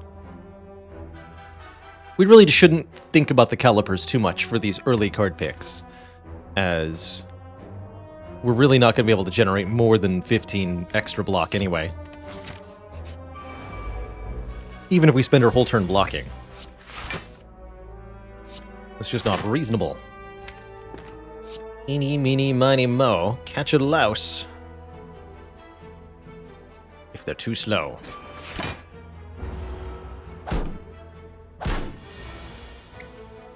Good pick.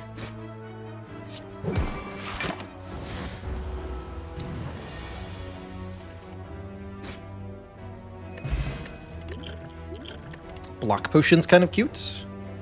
I was wondering if I'd get offered a flex. Flex Heavy Blade would have been fun.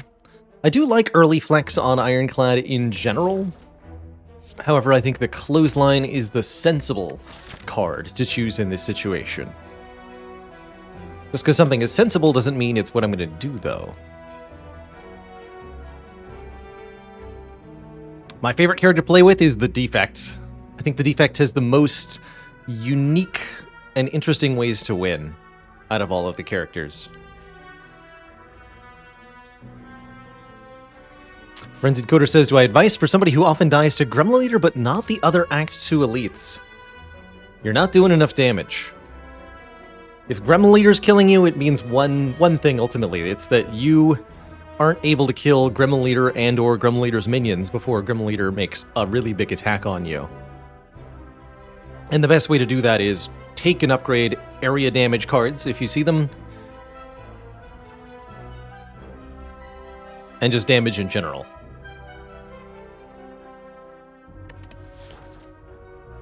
I really want to take this flex. Feels like the way to lose yet another Ironclad run, though.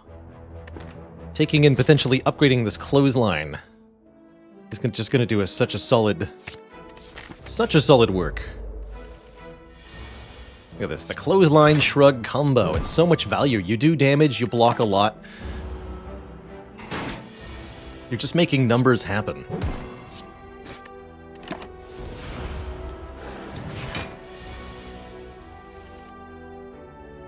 Strike, strike, strike is 27. Clean.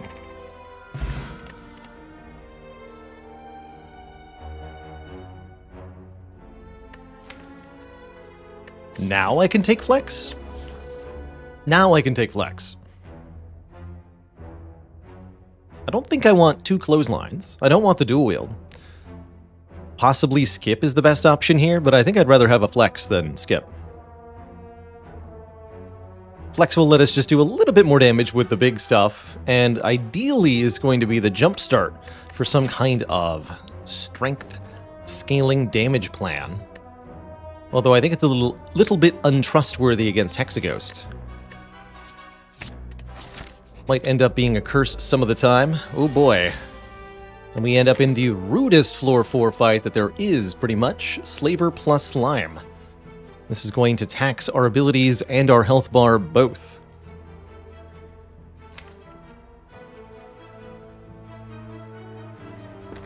What is with my flex obsession? When it works really well, it works really, really well. The Ironclad has very few zero-cost cards. And very few cards that let him scale instantly. It flexes both of those things, although it's a little janky at how it gets you there. I'm thinking this is going to be my Blessing of Steel. And I really need to kill one of these two quickly, so my opening line is going to be something like Essence of Steel, Defend, Strike, Strike. Hit the Acid Slime 2 times. Block for 9, only lose 1 point of plated, but take 12 damage. I don't think any other line is a good idea.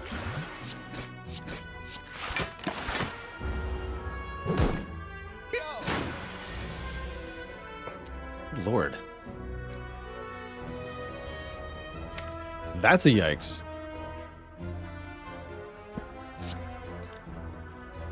Can't kill. Could have if we'd drawn the flex.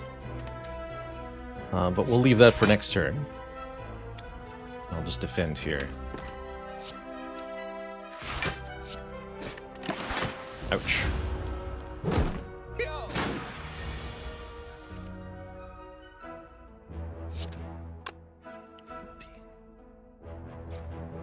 Dang numbers. Well, at least I can get rid of the slime then.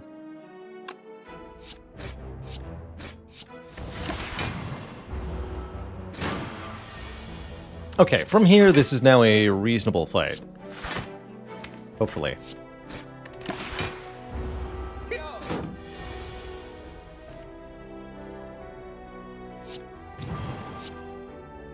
We'll lose our last point of plated here. But between the shrug and the clothesline, the blue slaver is not hard to defeat.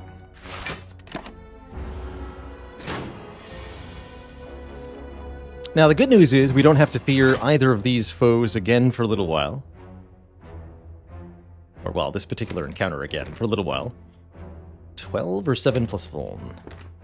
I am weak next turn. Let's just do the 12.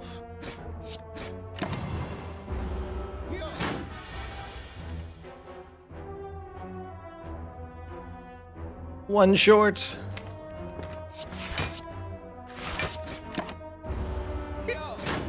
Okay, we had come out of this with 40 health. Wow. Even using the potion, that was a minus 28 health for us. Nice try, Body Slam.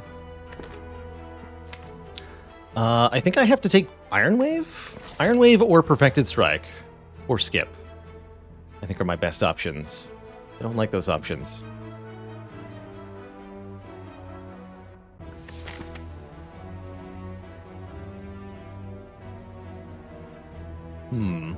Might end up opting out of this first elite and going this way now.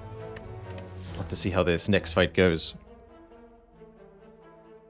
Who is our Act Boss? Our Act Boss is Hexaghost. So keeping Hexaghost in mind, more damage dealing cards is nice. Really, we're not building at all towards anything that solves Hexaghost at the moment, which is deeply concerning on a grander level. The Iron Wave allows some defensiveness against sentries. Goes nicely with Flex. I'll give it a chance here. But mostly I'm a little worried we're filling the deck with too much garbage here in early Act 1. And it's going to bite us later. Maybe sooner rather than later. Do like the flex here. We'll go strike Iron Wave defense. Block 10. This is not a fight to take too slowly, though. So it might be correct to go Iron Wave plus Bash. Bash plus Iron Wave, rather. To get the vulnerable down for next turn. That would deal 10 plus 10, 20 damage, leaving him at 29 with vulnerable. I cannot do that in one turn. So the hope would be to kill 2 turns from now, which is very reasonable. Whereas if I go Iron Wave, Strike, Defend, we deal 15. And we're not vulnerable next turn. Next turn he's going to try to make me vulnerable or entangle me. In either case, I don't want there to be a turn 3. If possible.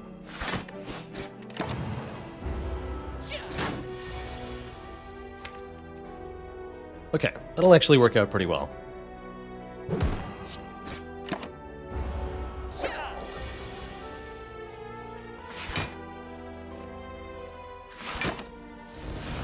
Take the Vuln here. And bonk. Okay, we get at least a reasonably useful potion, another generous offer of Iron Wave, Shrug, or Bloodletting. Haven't seen anything that really screams damage yet. And we're soon going to have to make a choice about an upgrade. I'm leaning towards Flex to make it a lot more impactful. Although upgrading Bash would be reasonable too. I'm not inclined to upgrade Clothesline with the weak potion in hand. The Iron Wave is a good upgrade numerically, getting +2/+2. So I'm thinking it's, well, one of these. Probably not Shrug. We're going to need more damage. Probably not Clothesline because of weak potion, so Bash, Flex, Iron Wave are the upgrade candidates.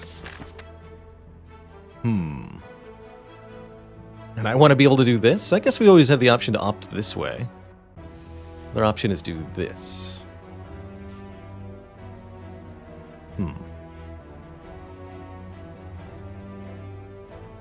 Maybe we can get a heal or something. I do not want another Iron Wave here. I do not want a Bloodletting. I don't think I want a second Shrug either. Okay, this will skip. That means we have to decide on the upgrade and then decide on a direction. Go for the immediate elite fight with the deck as it stands with one upgrade. I think that's a very scary prospect, quite frankly. Or get one more upgrade or a heal and a shop and a relic, and then fight the Burning Elite without being weakened by this elite. From there, we can either limp to the boss or opt into another elite.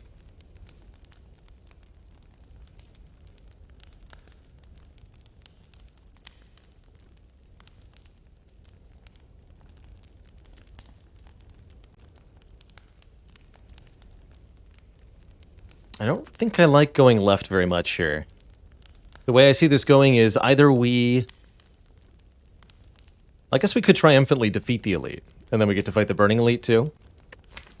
That would be the way to have things go.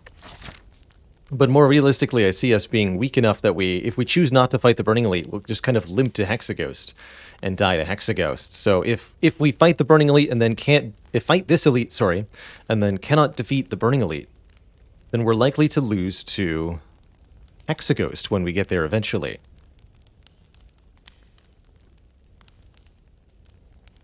But if the goal is to beat the Burning Elite, then we have more odds of doing so by going right here, potentially buying a relic in the shop, potentially buying an attack card in the shop, and then potentially choosing a heal, depending on what we see in the shop there, as well as getting this relic before the Burning Elite. And then having our first elite be here. From there, potentially limp to boss or potentially second relic.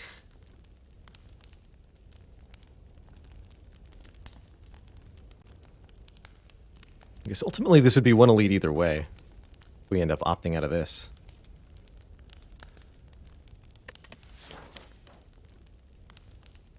The Burning Elite does not give better rewards, no. What the Burning Elite does is give us better pathing in future acts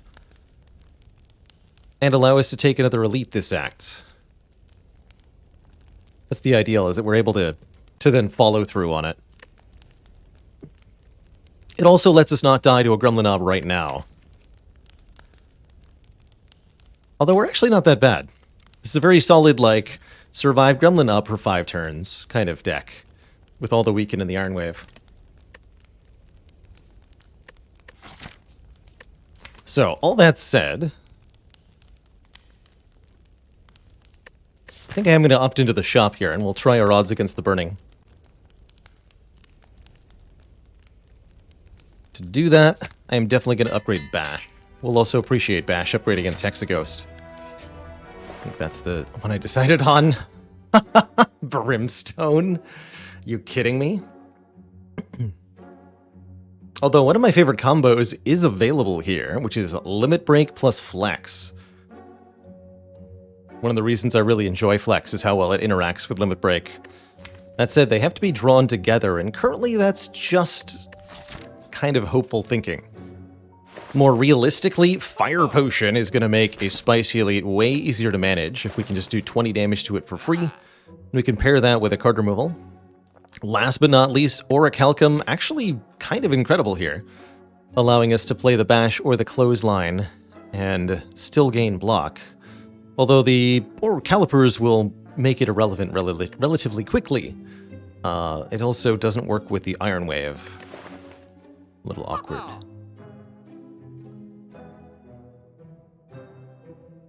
But that would make us very safe against sentries, for example.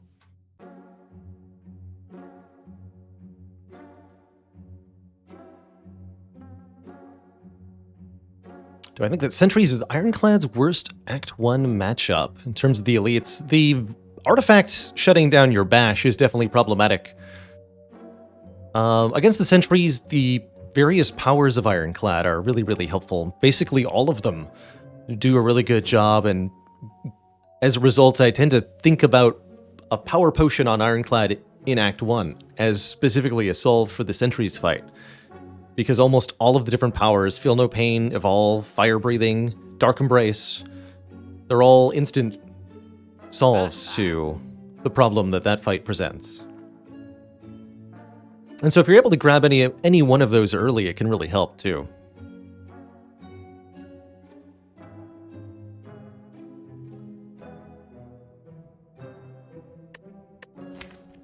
It said this would not be a good Feel No Pain to take right now.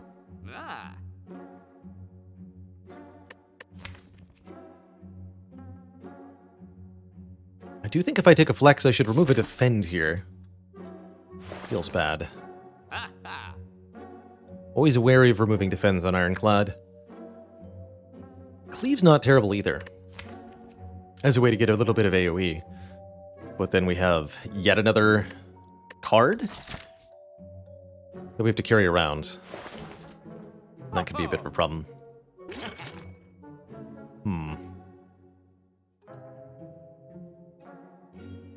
About remove Strike, add Cleave. That I feel much better about. Let's do that.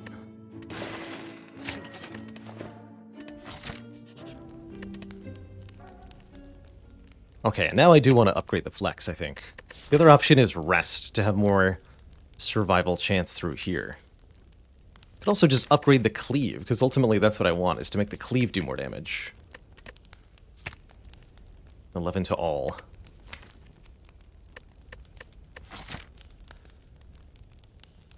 It's a Hexaghost act. I'm getting a relic. Okay, let's upgrade the Cleave.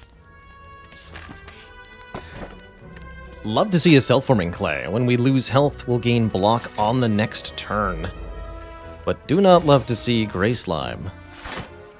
This seriously endangers our ability to tackle these elites, especially if I take a big hit on this next turn. Might have to use the Fire Potion here, actually. You. Oh no, we're interrupted. 29. Not going to be able to kill either of them next turn. I'd really prefer to keep this potion. Alright. Might regret this. So far, no. Actually looks fine. We'll go something like Flex, Clothesline, Iron Wave. Take 4, gain 3 block next turn. Very reasonable. Hit the one that's attacking me, because I want the weaken.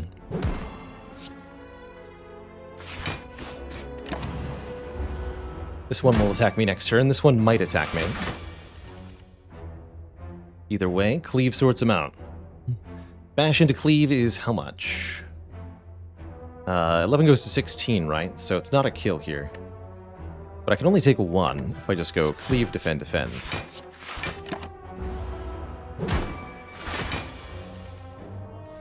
Okay. That turned out pretty well.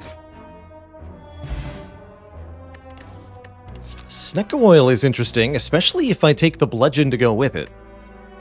Bludgeon bonks real hard, as they say. A really good follow-up for an upgraded Bash.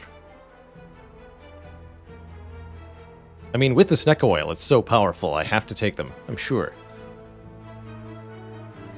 And we can be pretty restrictive on what cards we add from here on out. We should be close to getting past Hexaghost. Hell, maybe that trick is what gets me past Hexaghost. We'll see.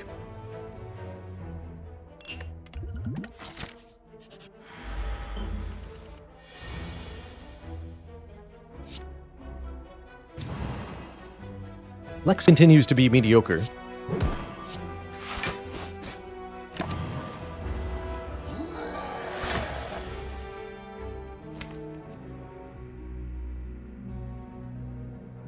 Okay.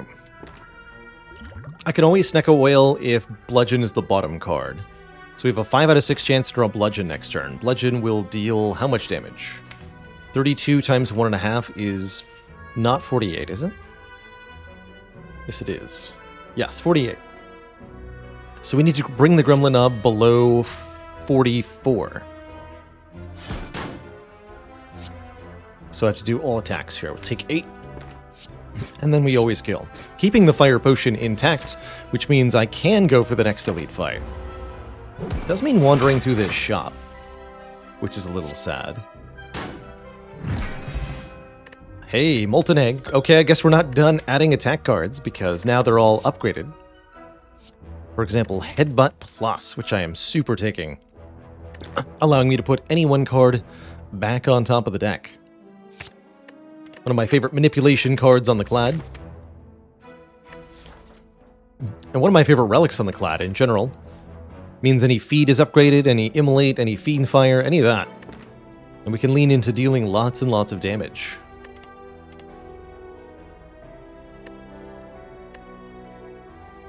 Keep these two. My only regret is that we saw Bludgeon before the Molten Egg arrived.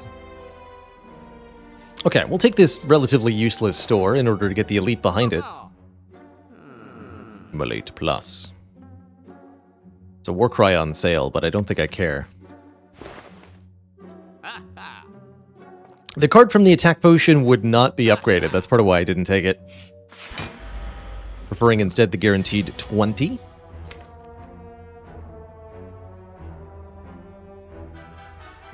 This fight could be a problem for me, actually.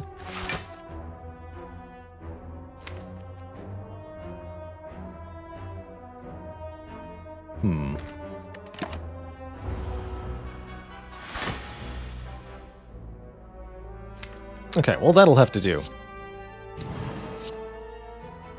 We're not going to get a better start than a Bash. Now we have to try and to defend and deal damage at the same time. Can I get a calculated kill with the Fire Potion? I think that's a good use here. I want to keep this Snecko Potion for the Hexaghost fight to try to reroll the cost of Bludgeon. But I authorize myself to use the Fire Potion to kill Lagavulin next turn. We know we can Headbutt Bludgeon, so let's just do some basic math here. Bludgeon next turn does 48 damage. Headbutt does 18.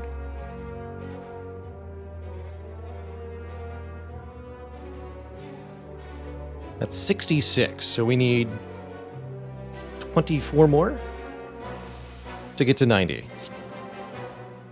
Which means Fire Potion and 1 strike, since both strikes don't get there. That means I can defend 1 time here. Perfect. So we go Headbutt, put Bludgeon on top, play 1 strike, defend 1 time. This turn, I'll Flex, bonk, and kill.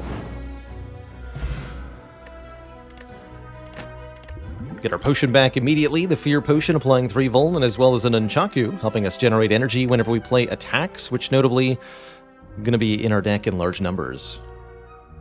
That said, I'm tempted to take a True Grit here and try to upgrade it. Although my current upgrade priority is either the Flex or the Bludgeon.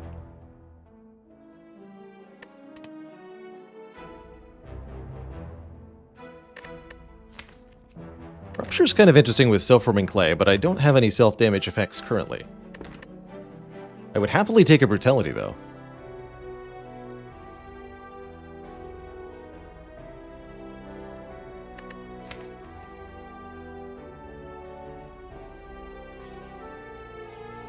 I think I should take the Exhaust and Block card that I'm offered when I'm offered it. It's not upgraded, but we'll get a lot of cards in this deck. Unexpected Slimes. Not to worry here, though. We'll just delete this Bludgeon. It's overkill for these nerds. Get rid of the highest health Gray Slime and full block. Next turn could hurt, though.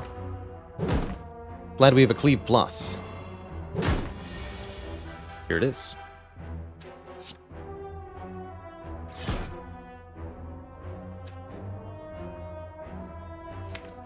Unfortunately, I'm still taking 8 here. But what can you do?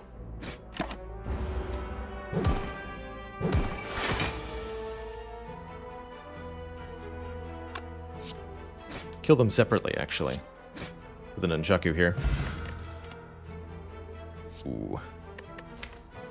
That's my kind of attack. The way this deck is gonna go, I really like Pummel. Because I'm eagerly going to add strength to the deck now that we have a Molten Egg. I like one-time use cards, and if we end up comboing into Exhaust synergies, this will work with that too.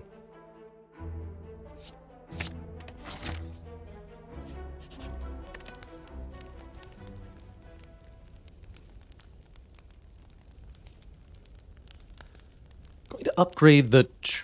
Actually, no, I'm going to upgrade the Bludgeon. My strategy in the Hexaghost fight is going to center around this Bludgeon, so I think I need to upgrade it.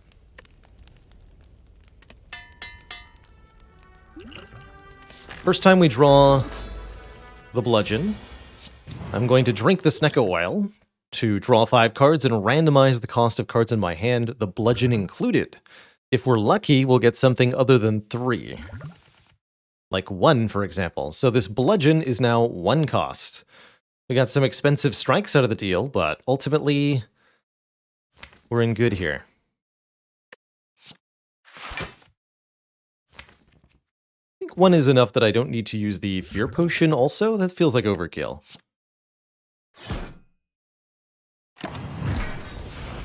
Bring it on, old man.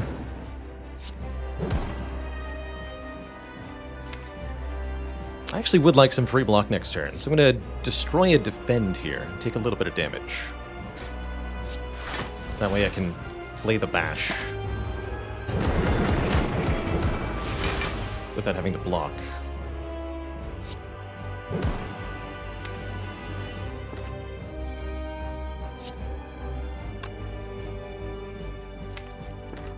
Probably should just use this.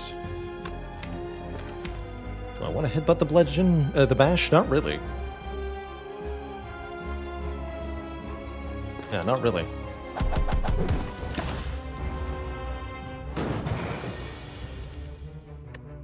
Bonk.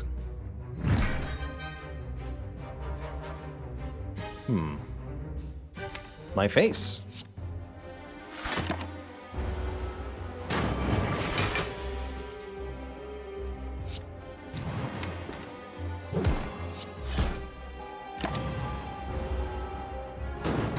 Okay, no attack this turn, but then next turn, a big attack heads our way. It looks like we've got the kill, though. Probably. Maybe I wanted to guarantee it? Question mark?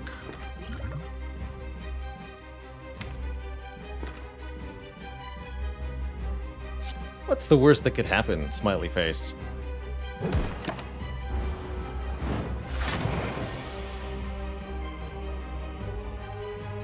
Yeah, no, we're fine.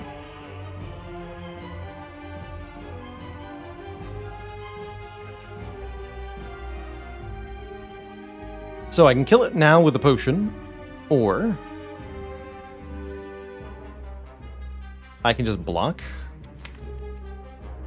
And then I have 2 turns to draw 7 damage. That seems very doable. Keep the potion.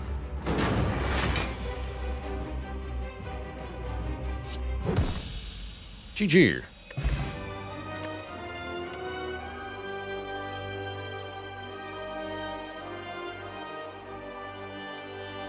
I like these options. Another limit break here. Further encouraging us to seek strength. However, the other ones are upgraded. A Fiendfire Plus or a Reaper Plus. Don't have the card draw to really support the Fiendfire yet. Kind of leaning towards this Reaper at the moment. Hey, grats that guy. Getting one's first infinite combo is a thoroughly enjoyable and satisfying experience. There's so many different ways to win a Spire run, and they're all really enjoyable if you've never done them before. I love that 5,000 hours in, I'm still on the hunt for ways to win that I haven't managed to put together yet.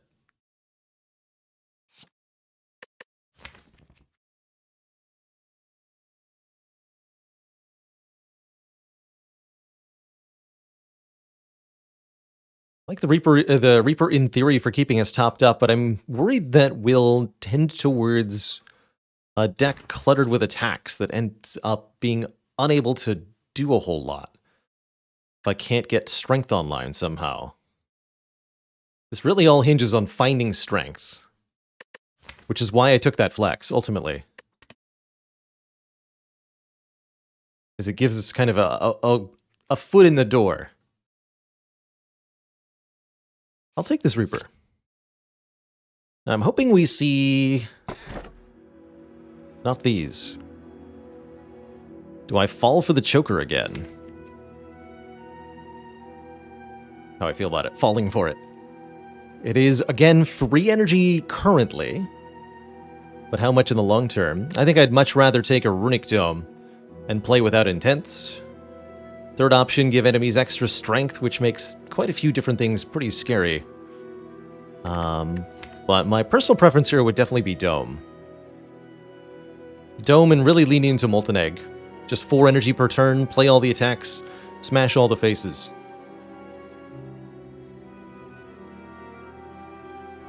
And we can slow down and, when necessary, figure out what our enemies are doing. I think it's just the logical take here, ultimately.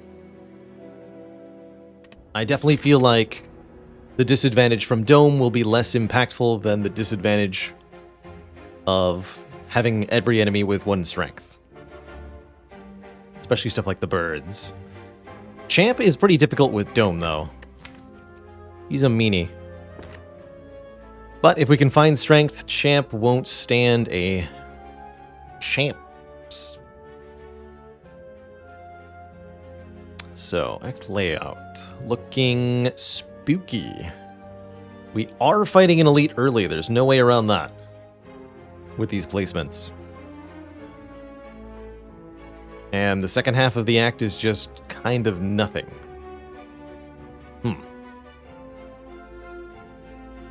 Interesting.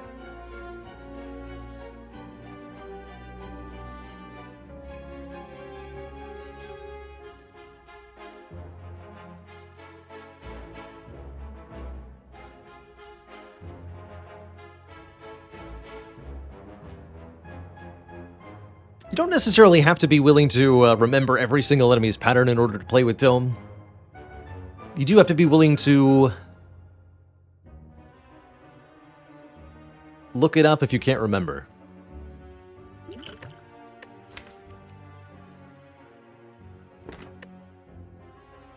If you want to be really effective with it. There's a helpful mod called Bestiary Mod that can tell you the attack patterns of every enemy with the in-game interface, which is quite useful for playing with Runic Dome. But I also highly recommend the Slay the Spire spreadsheet. Linked there in chat. And at least one of the official Spire wikis. I think there's only one official Spire wiki, but there's at least 2 Spire wikis, so I don't know if it's the official one or the not official one that I'm thinking of. One of the Spire wikis is very good for enemy intent patterns as well. Possibly both of them.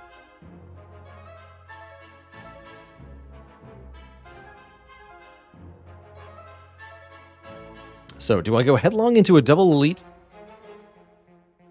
to get an early shop, or do I commit to this more lefty path? And we just collect upgrades this act. So that would let me upgrade Flex, upgrade True Grit. I like that already. Upgrade Shrug. Something I've been, I think, not willing enough to do. Let's get the core block cards upgraded so that when I redraw them over and over again, it's actually effective. I really don't like my odds against 2 elites currently. I don't have an Immolate. I just have Cleave and Reaper. Breakfast breads. Ooh, I'm a big scone fan personally. But you really can't go wrong with anything. As long as it's got butter on it. Or delicious sauce of choice. Cranberry sauce. Very solid choice. Alright, I'm going left. Immediate birds. Although Runic Dome is pretty scary against birds, it's not as scary as heckin'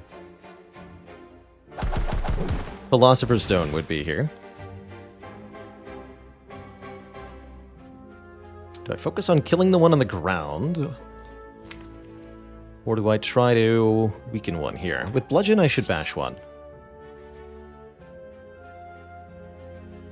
Bash, headbutt, true grit. Throwing bash again is annoying. It's all in a day's work. Hey, that's a pretty good Reaper turn. And I can even Reaper plus Iron Wave to kill the back line? No, I can't, because he's airborne and takes half damage. This will be what? 2, 5, 3? Something like that? Totally worth. 10 health back.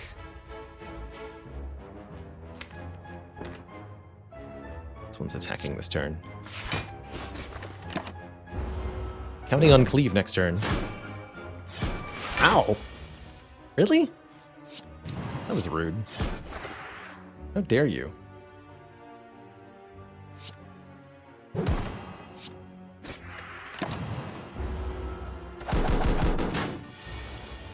How dare you?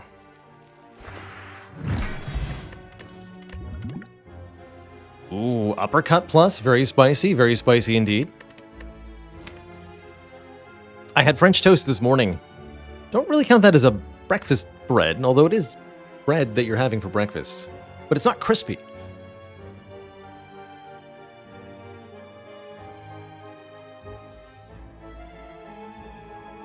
But yeah, French toast is amazing. Love me an everything bagel with some cream cheese. So good.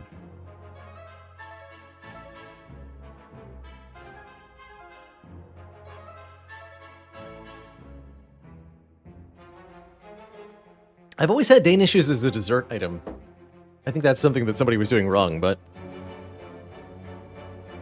they were very tasty. How many Feel No Pains is too many? I think 4 is probably pushing it, but 3 is very reasonable. If you've got a lot of exhaust going on. Well, I don't feel like events are going to help me much, so let's take combat after combat. These guys are easy to know what they're doing. They're attacking me. They both attack for 11 damage. Go for the looter. Slightly lower health. Doesn't seem like it might matter, but it totally matters.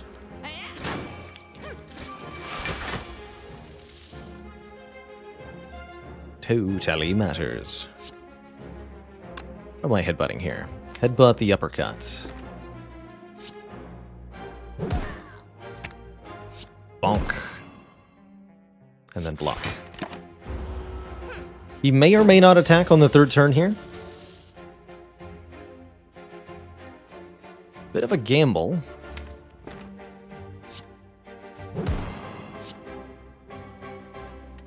Burshill's for 7. This would outright kill. So it's a 50-50 chance that he attacks, base of, I want to say 18 damage, which is weakened to 13. So I have a 50% chance of gaining 7 health and getting away with it, and a 50% chance of gaining 7 health and then losing 13 health.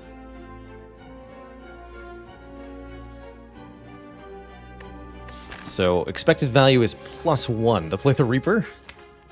Or like +half, maybe? Some average math.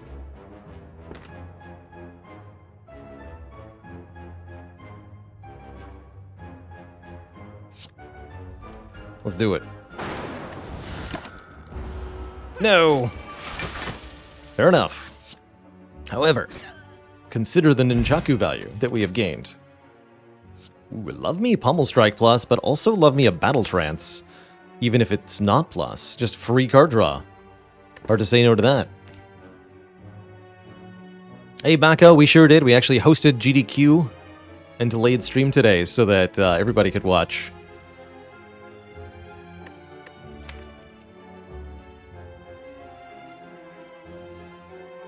It's a tough choice. I think both are very good.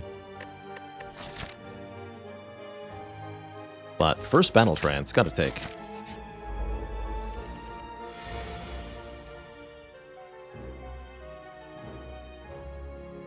Okay, 3 cultists a bit of a problem. Hopefully Reaper can give me some good health here to counteract the damage I'm assuredly going to take.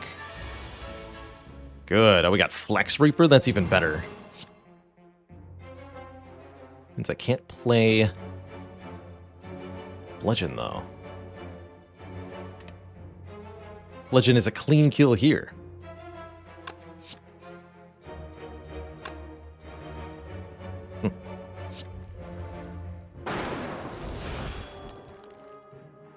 Worth. And because of Nunchaku, I can both strike and clothesline now. So strike here, clothesline the one with less health. You.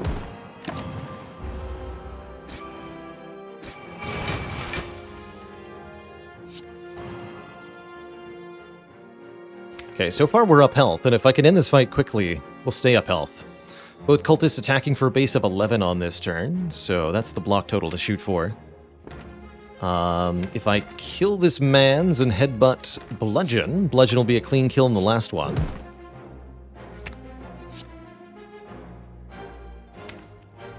So Pummel Bludgeon gets there. Guaranteed. This goes to what? 8? 19? So I will take 1 damage if I don't defend trigger it.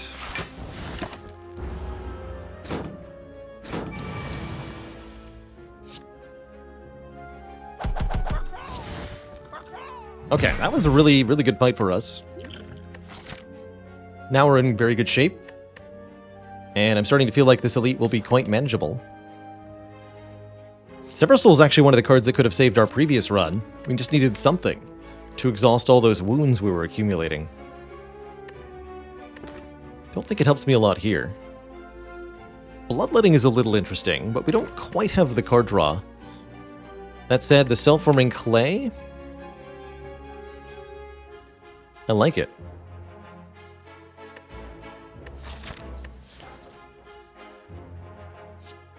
I'm going to take it. We're going to need to find a little bit more card draw before it's actually a good idea. Right. But I'll take it. Do I need to Fear Potion the Chosen here? Seems like having the Fear Potion for the Elite is a much better idea. Much better idea. That said, this fight is scary.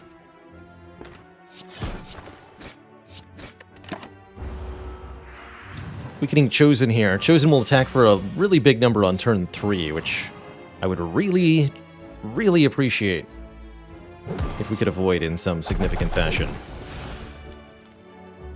So like this.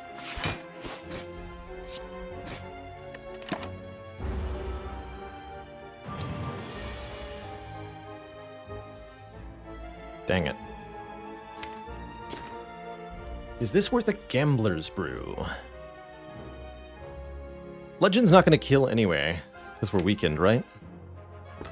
Well, it's upgraded now, so 42 times 1.5 times 0.75. What is that going to be?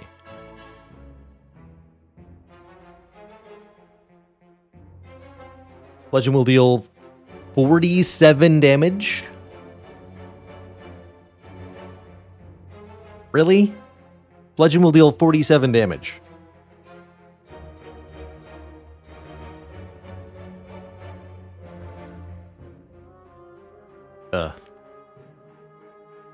First Dane says, how much of a balance shift would occur if you could choose a boss relic before the card reward? I think that the really good boss relics would get even better. Notably, Snecko Eye and Pyramid would get better, because you could pick that relic, then knowing you have a very high chance to be offered a rare card that enables it, like Snecko Eye into Deviform, or Snecko Eye into Meteor Strike, or anything like that.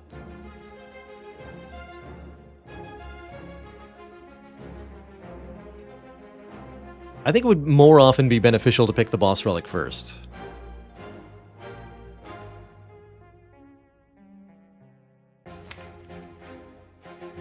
We could do something funky with the Zahedbot.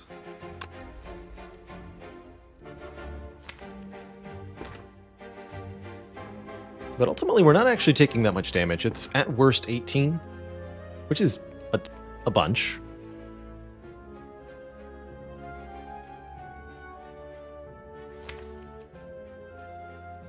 Is there any card I could put on top that would help? I don't think so. I could probably just play the turn, keep the potions. Both at the same time. Now that would be real good.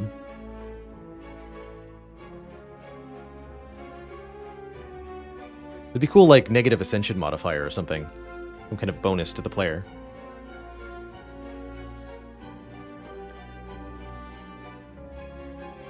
Okay, so I have to choose a line.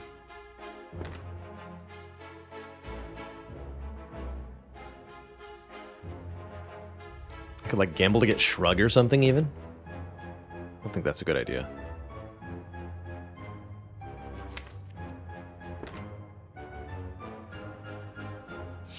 I'm just going to keep my good potions. Worst case, we take 18 here. I could actually choose to kill the bird so that I don't get bopped for minor damage. But then Bludgeon won't kill? That would just be embarrassing. Let's take the minor damage from the bird. That way I can also potentially Reaper for some health or something.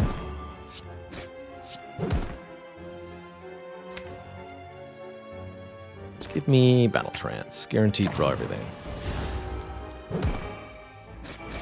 Yeah, got the multi-hit. Not bad. Not bad.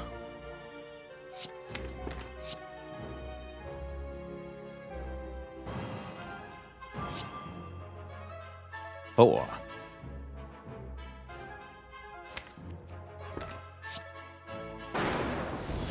I'll take back what I can get. If chosen attacks, it'll be for exactly 9. I'm confident we can draw at least something. Or not exactly 9? Oh, 3 strength. Excuse me. Not for exactly 9. Ignore me.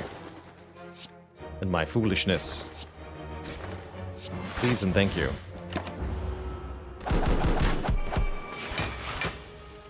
Alright, feels like I probably should have just taken the kill with the bludgeon rather than going for the Reaper line, but we're okay now. And I feel pretty confident going into the elite fight. We also didn't find a redundant potion.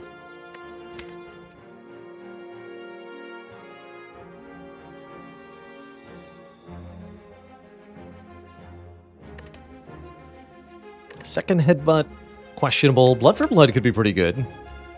Especially now that I have a bloodletting. But I worry we have too many attacks already. Really would like a pummel strike or something. Guess we might upgrade our battle trance. Turn it into a B trance plus. True Grit's also on my mind. Silvardo, thank you so much for the 7 months. We definitely want to have True Grit upgraded for the champ fight. Is there any upgrade that I feel like will really matter for this upcoming elite? Mostly just battle trance. Just more card draw. Okay. Long line of hooded figures offer us a ritual dagger. Something we can scale by killing enemies. Our intended path doesn't hit very many enemies, and I think we would appreciate the 50 gold, but it is an upgraded ritual dagger with the molten egg, which means it would scale very quickly indeed. I like that. Alright, let's do it.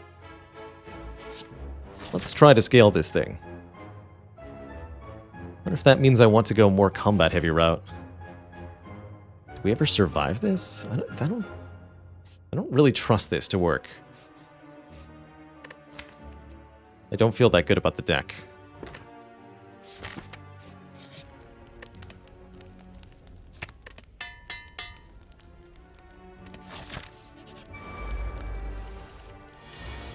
Hey, Bloodletting, doing a good job. We're definitely going to use the Fear Potion right now, and we're going to do as much damage as we can right now. Get him. This is 16 versus 15. Or bam. Ooh, turn 1 big stab. Very rude. Very rude. The book should know that that was very rude.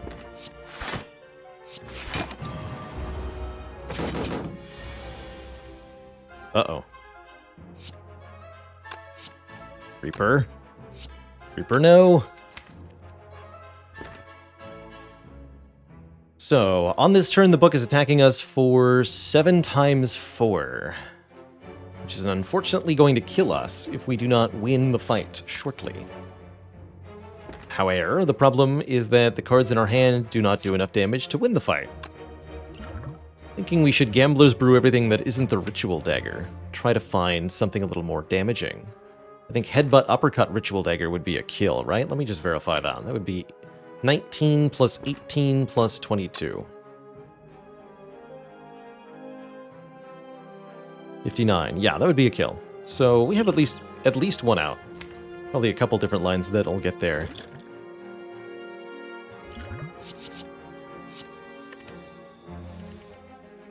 However, we didn't draw any of those, and this is not going to kill.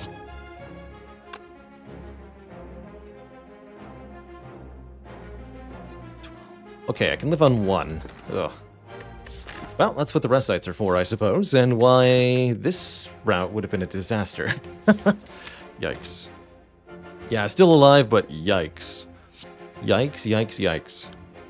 Let me just verify. 15 plus 9, 24 plus 22 is only 46.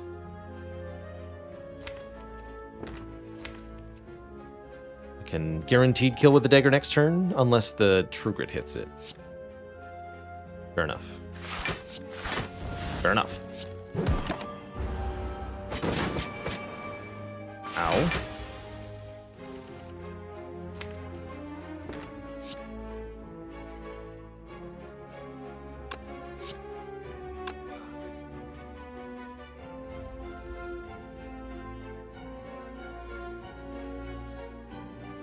I should be able to headbutt Reaper here.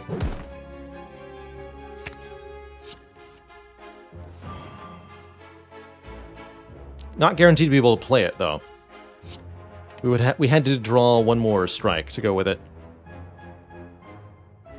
This won't be a kill. 7 plus 9. We get 1 energy back from Nunchaku, but then I can't play anything. So we just go uppercut, strike. Escape the fight with our life. Get a singing bowl, which lets me skip cards to gain health. Also offered a feel no pain. Block when we exhaust, and I see enough exhaust in this deck already to justify a feel no pain. Card that I very like anyway. Welcome. Also going to be resting at this rest site, because 7 health going into a fight with no potions seems terrifying.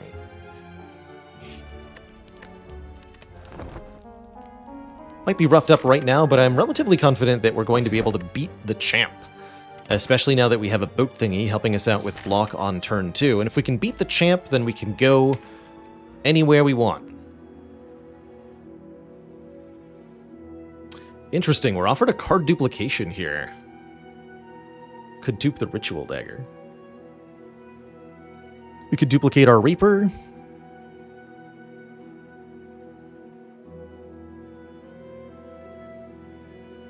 I think a good candidate here is also the Battle Trance Plus. Having 2 of these might be occasionally redundant, but will dramatically increase my average draw per turn. And especially since I got the upgrade on it, I think that's a good idea. So I really like dupe Battle Trance.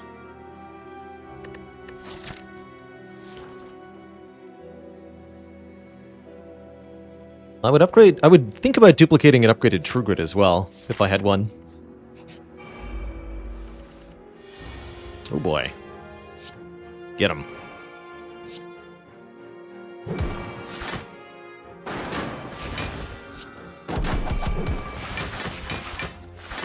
Might end up taking 19 here. Fortunately, the debuff was occurring instead, and now we are win. Good. Please draw dagger. Yes. Perfect. Snake plant fight. If you're having trouble with snake plant, by the way, the magic to success is kill the thing in 2 turns. Just really big, smashy attacks, lots of damage output. Helps a lot. Drop kick. Not that good with 2 Battle Trances, actually.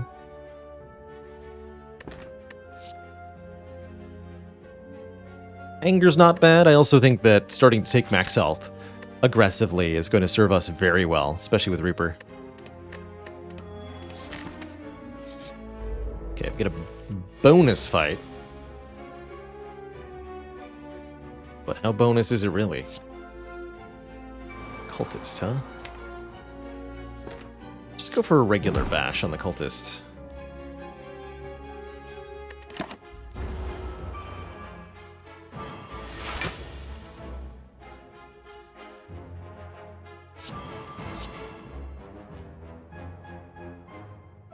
Letting cleave, bludgeon the cultist, clothesline the chosen.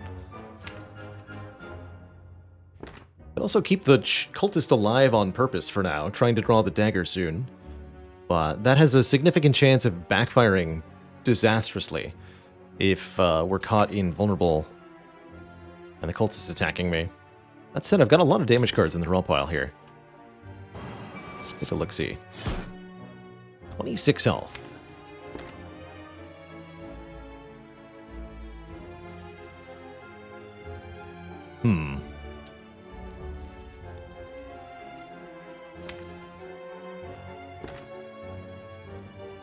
Keep the cultist alive. Bonk the chosen. Okay, we are vulnerable, so imperative that we kill this nerd now. Which it looks like I can, thankfully, do. Fortunately, we did not draw our ritual dagger.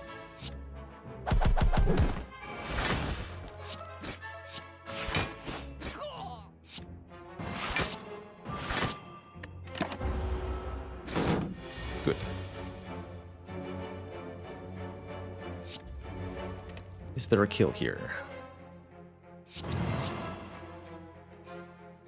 7 plus 8 plus 22. Perfect. Okay. In the end, that worked out really well for us. We got a heal, we leveled up our dagger, and we got more max health. Another blood for blood being offered here. Maybe something I should consider more strongly. It's about time to fight Champ, and we really never found the strength that we were looking for. But blood for blood will perform very well in the Champ fight, especially with 2 battle trances and an upgraded True Grit. This should be all we need to get through the Champ fight. And I think I'm gonna need it. So let's grab it now. True Grit has to be upgraded for Champ so that we can exhaust the weaker cards. And there's the souvenir that I've been looking for. 1 artifact to start out combat turns the Flex into a strength-generating card for real. Graduating it to big boy territory. And the reason I take Flex in general. Although, also double Battle Trance is going to be interesting with it. That could be a problem. Battle Trances consume our artifacts, which is not necessarily something I want them to do. Give it a shot.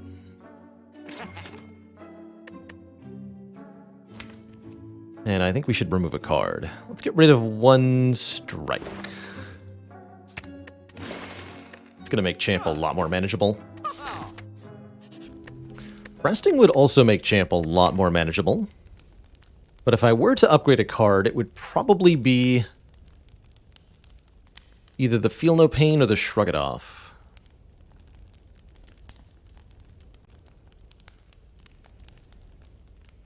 Yeah, we may actually find that blocking the no-draw effect of Battle Trance is really strong for us sometimes. And I'm okay with if it does do that. I don't think I should upgrade Flex, because although that is our next best upgrade with the souvenir now, it's very unlikely to matter against Champ. Because Champ will ruin our souvenir very quickly. So the odds that we actually get to use the souvenir with the Flex are very low for this fight.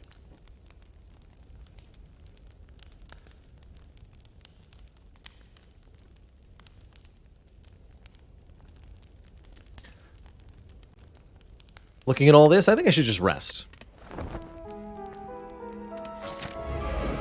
Greetings, chump. Okay, strategy against El Champo is get blood for blood to be free and exhaust basically all of the cards that aren't blood for blood. Okay, we're getting debuffed almost assuredly, so I'm just going to use this anyway. The value.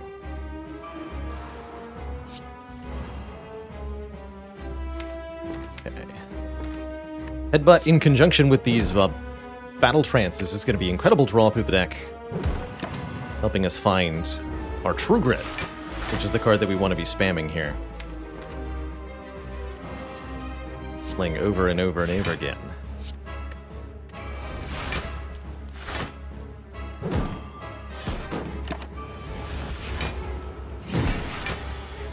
It was correct to not play Bash at all there.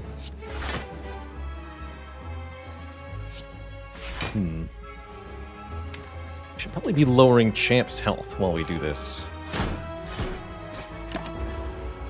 since I'm not really scaling beyond cards. Also want to get rid of Reaper quickly here.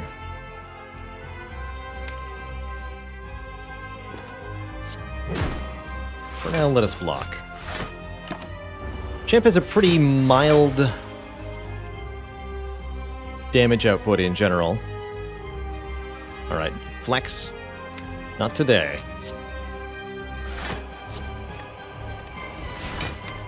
Okay, we're going to headbutt the True Grit so that I can use it again. And I'm going to get rid of Pummel, so I also don't draw that card again.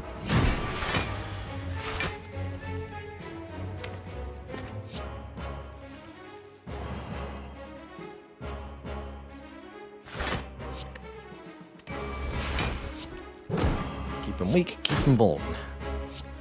Okay,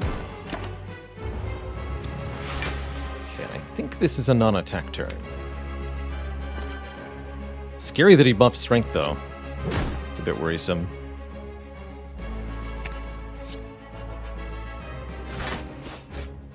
We don't want to hit him too much more, actually.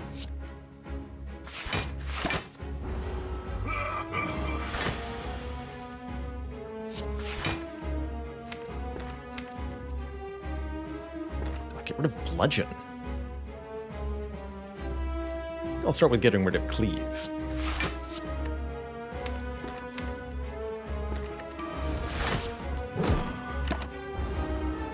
Oh god. Champ is countering me. And I'm terrified.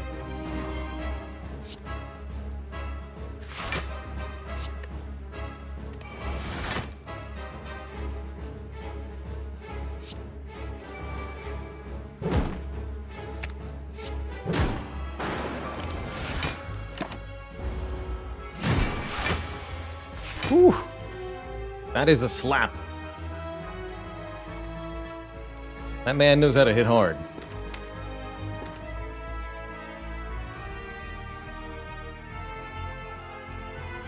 Can't believe I'm not vulnerable right now.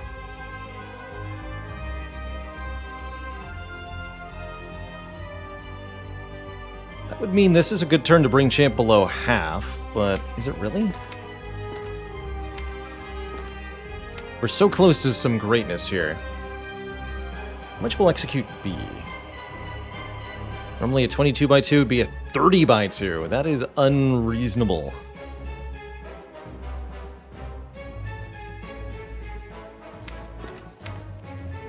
So do I stall for more time? How many times per turn am I going to be able to play Blood for Blood?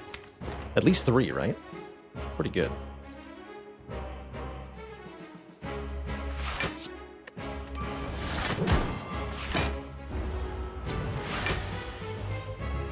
Ah! Make it stop! Help! Help! The champ has gone mad with power.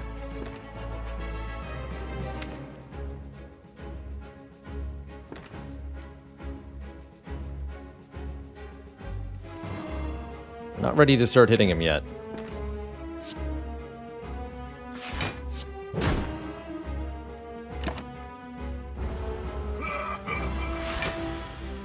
Calipers. Your time has come. Cow lippers.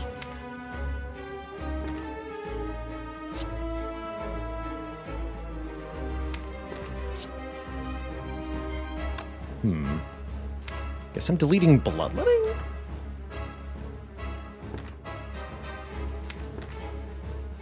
Don't like that. I can delete the defend. That's a better idea. 13 brings him to 221? Okay.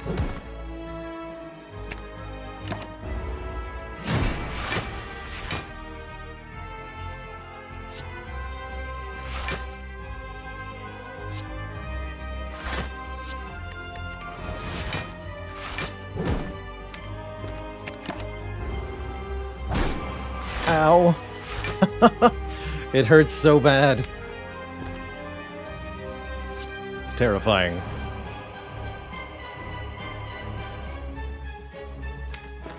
Okay, next turn, pretty much. We have to go.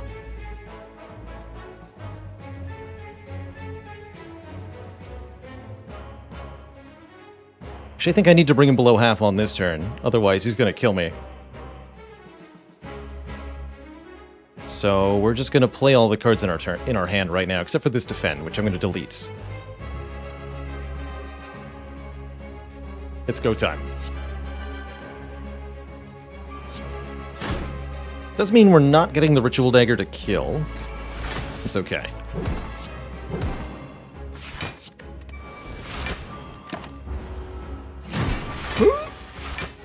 Champ went below half, that means he won't be attacking me on this turn.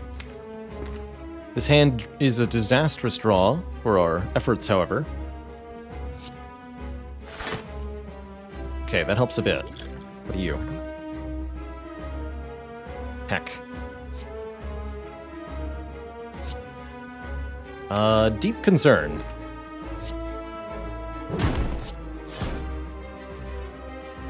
Deep concern.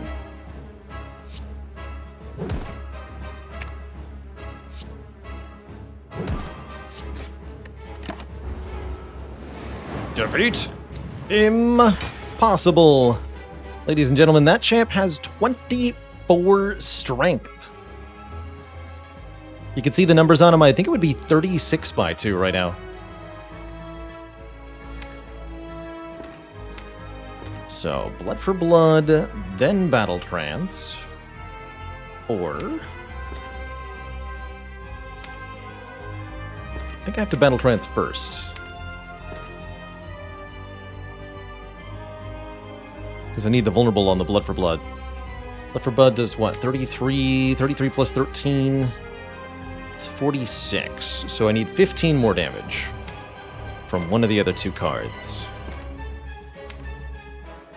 It's not a guarantee. Actually, it's almost a guarantee. Shrug is the only card that's not a hit.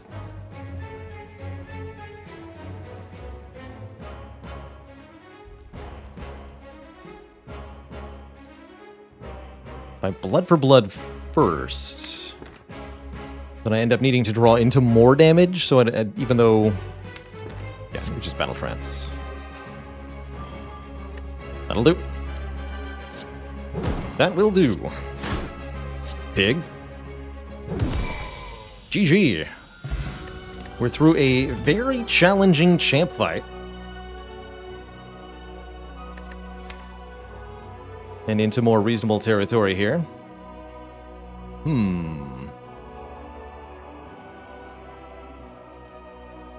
Kill. So, offering speeds us up with big card draw, does self-damage, but we get some block in exchange. And we can potentially get some health back with the Reaper. Limit Break doubles our strength. We don't have strength other than Flex, so I think Limit Break would be really ambitious. Demon Form giving us strength every turn. Not usually my favorite, but I do like it here. It scales our attacks inevitably, makes this Reaper quite valuable to us, and is relatively affordable with our energy generation. I could see either Offering or Demon Form being pretty happy. Demon Form is at least a reasonable chance at scaling into the late game, which we currently don't have at all.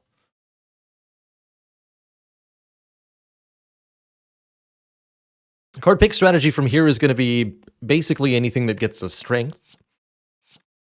So we should think about the Demon Form. Doubly so because we can gain max health from Singing Bowl. We also want card draw.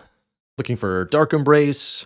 Looking for things that exhaust cards. Burning Pact would be very good as well.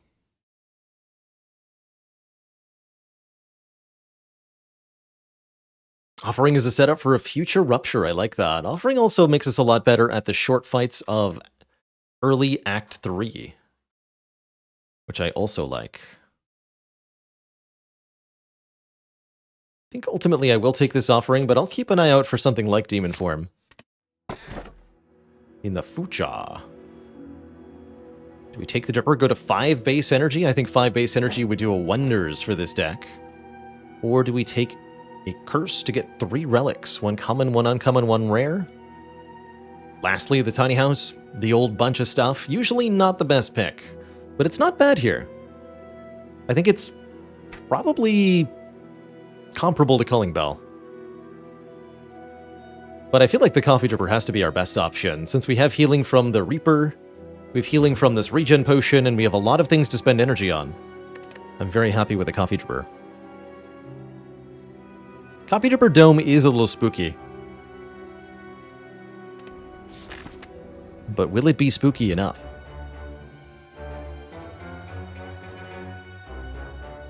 Lots of elites, not too many rest sites. So, no pyramid or anything. We need strength now. We must find strength. Somehow. I like the idea of looking at that late shop, potentially. I like the idea of going to a reasonable number of elites. I definitely like the idea of fighting a bunch of combats, because we can probably keep our health topped up and scale our ritual dagger repeatedly in regular combats. Mostly that means then we're looking to avoid question marks, avoid events this act.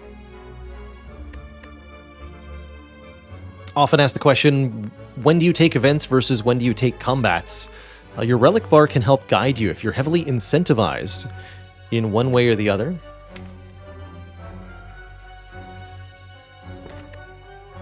Then that makes that choice usually the better option here. In this case, we have a heavy incentive towards combats because we can gain 2 max health per combat by skipping the card.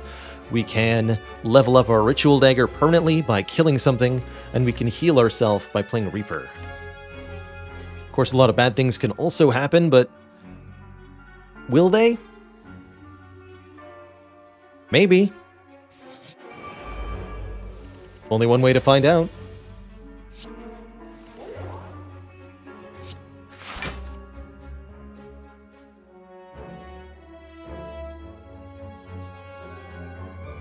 So 25. Cleave gets me there pretty conveniently. So you know what? I will cleave. Cleave the spiker. Then go feel no pain. Kill with dagger. Block. Spikers attack for 9 if they do attack, or repulsors attack for 13, I believe. If possible, I will recoup some health with Reaper here.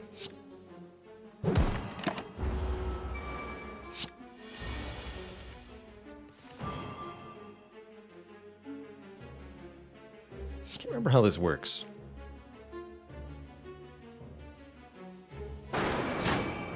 Right, damage and then the heal. Works for me.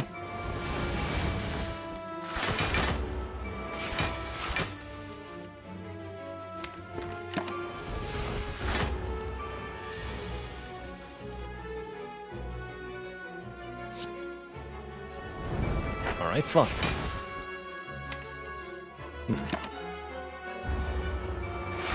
Slight problems have arisen. Oh no, we're good, okay.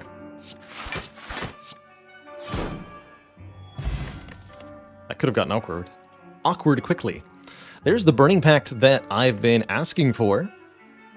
Exhaust a card in my hand and draw cards. Beautiful. Beautiful, beautiful card. Havoc Plus is also cute. Especially with a headbutt. But I'll take the Burning Pact. The 3 nerds. Very difficult fight with Runic Dome.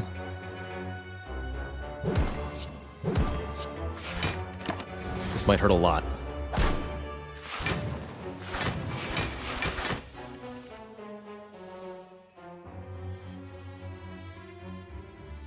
Hmm. 3. But what do I exhaust?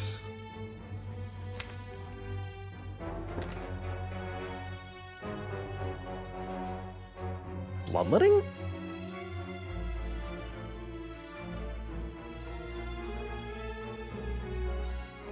True Grit? True Grit. Might be correct, actually.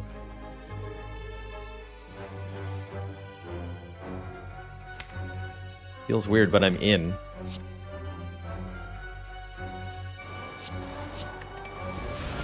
Yeah, that was correct. Your guidance was appreciated.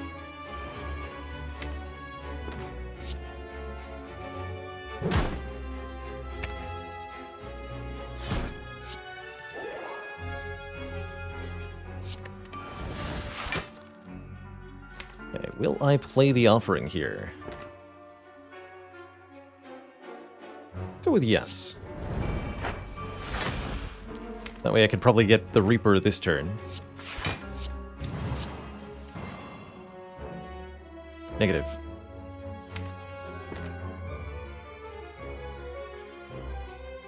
Well, then we will have to Reaper next turn.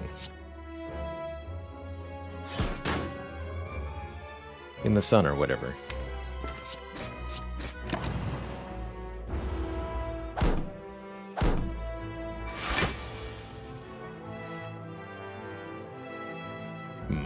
It's not a very good Reaper, though. At least I do gain some energy back. Okay, we'll have to work. Makes sense.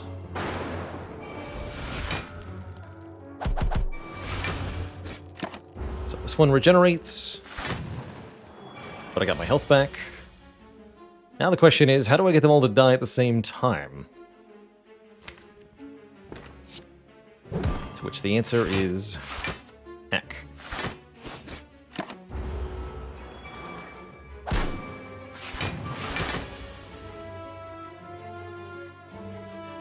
Probably involves headbutting Cleave. I'll hit to guess.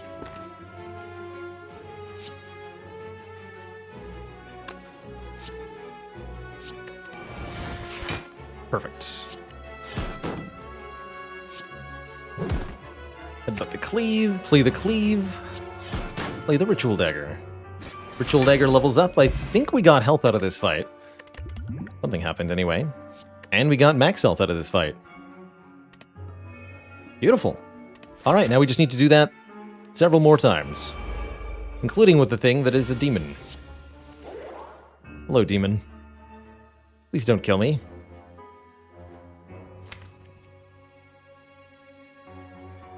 Contemplating Gambler's Brew. Discard everything here. Odd one, thank you so much for the 5 months.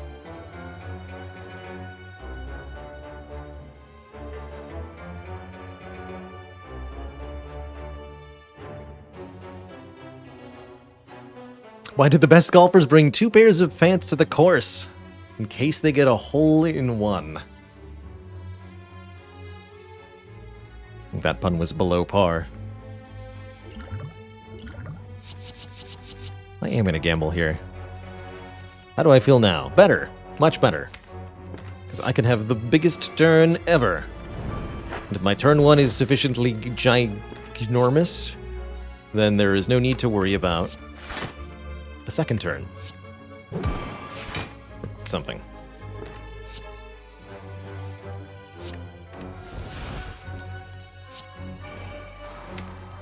What we got here?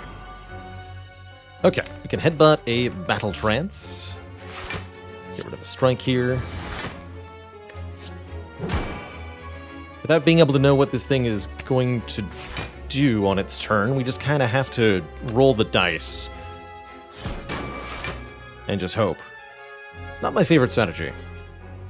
But, oh well.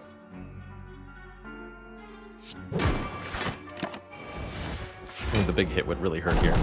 Lucked out with a ×3. We can keep that luck up. We'll be out of here in no time.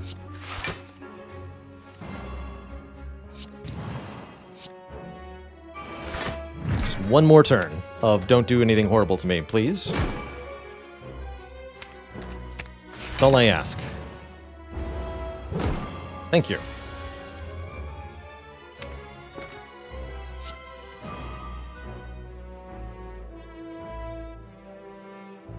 Three. Better than nothing.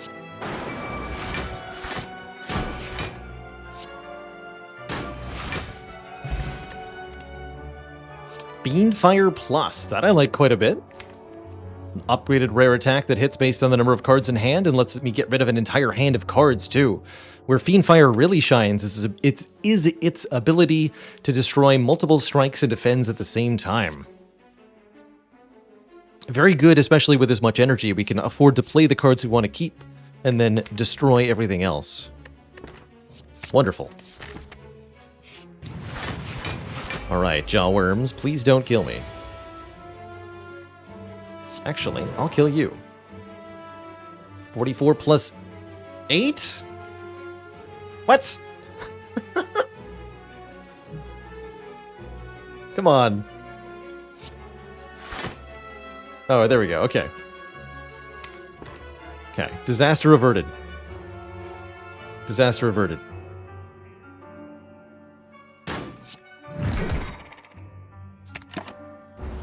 Maybe. Ow. Disaster not averted.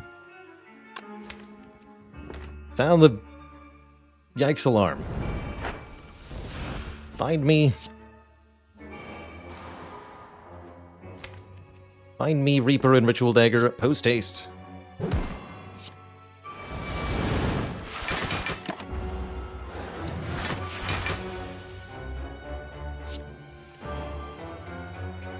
Alright, no Reaper, just Ritual Dagger. Makes sense.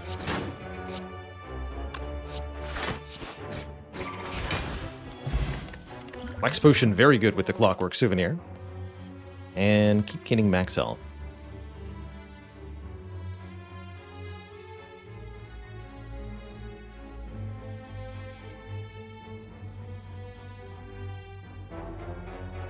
Flattered Valor, but I am definitely not interested in any style of traditional employment at this point. Got a pretty good gig going here. I like it. I play video games in my own house. You all watch me and pay me. Forever, please.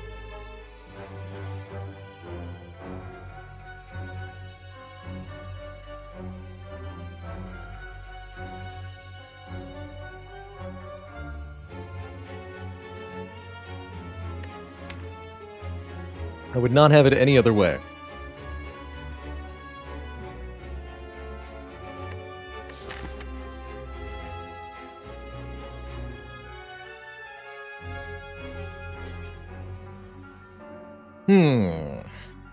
Where do we go from here? Charging headlong into an elite is a little questionable at this health total. Not impossible, but a little dangerous. Could maybe upgrade a card here. Very valuable upgrades include the Offering, but also the Burning Pact. Maybe the Shrug.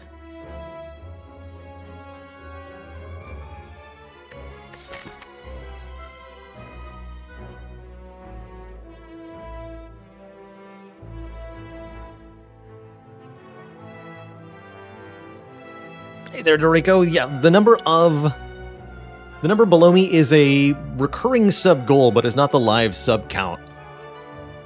Just to be clear, the total number of subs for the channel is just under 1,000, I think, at the moment. To give you an idea of where we're at. And we've been that way since a month or two ago. But this number below me resets when we hit 700. We have a day where we do community runs, chat drafts, Slay the Streamer, chat versus Baylor. Play some modded runs where chat tries to kill me by adding bad cards to the deck. And then we reset the counter.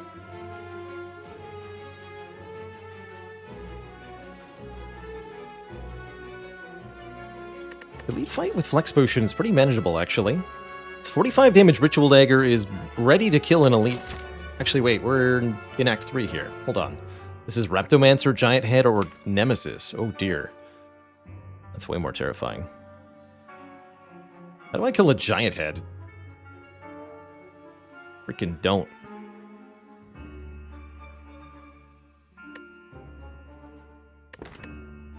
Definitely involves getting 5 strength on turn 1. Basically all of my elite strategies involve getting 5 strength on turn 1. I am concerned. Overall, that's where I would rank myself. Concerned. That said, a Repto fight could be a full heal.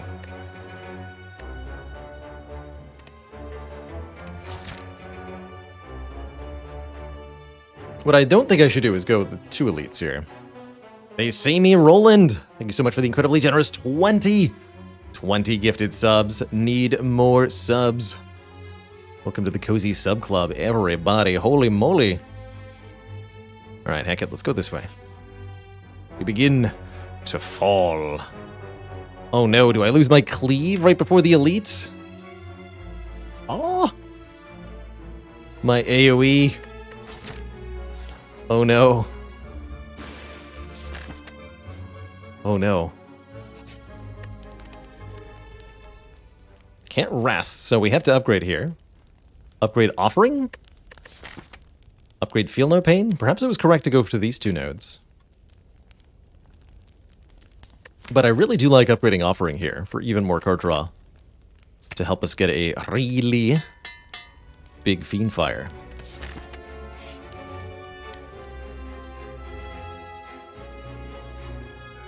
These potions are pretty good. Hard to do better. It is Repto. I'm just going to go ahead and use that. Aha! Okay.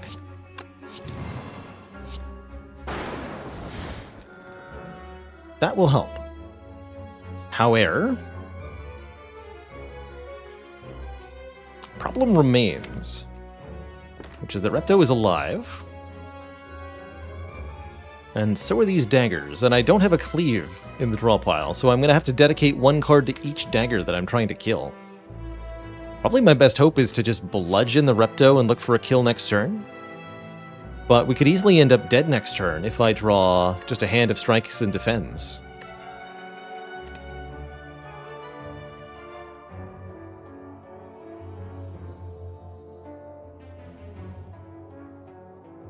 Ritual Dagger Defend feels like a pretty sad waste, though.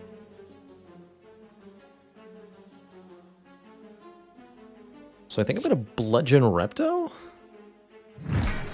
I may deeply regret that. That also guarantees that Reptomancer will attack me on this turn, which is, well, maybe a good thing. Oh no.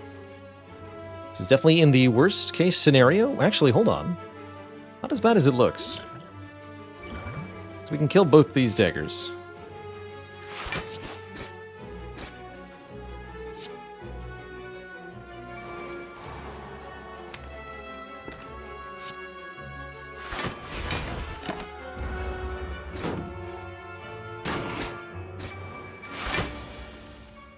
Okay, and there's Offering into Fiend Fire. That should be a kill, which means I wasted my regen potion.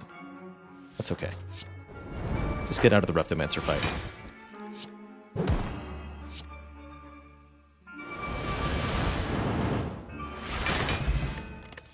+1 strength. That will help a lot. Impervious. That will help a lot with blocking. Intimidate plus, not bad either.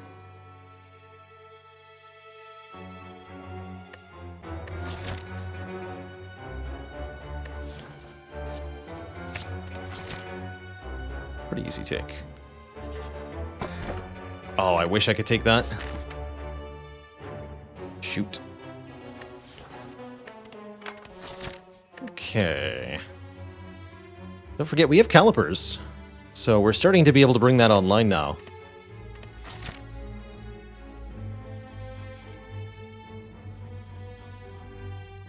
Shame about that pocket watch. Let's see, 2 shops doesn't seem worth it. So do I go for this elite?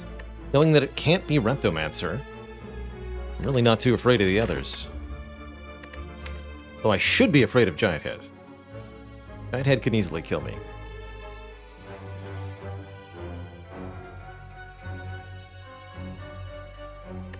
Giant Head can very easily kill me. I think that means I can't go here. That's what I've decided. We have to at least try to get strength back somehow. Otherwise, it's going to be disaster.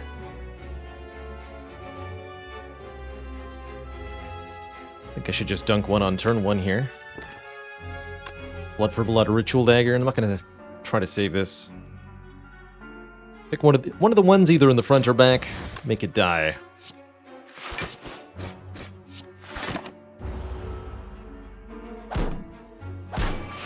Might have saved me some health.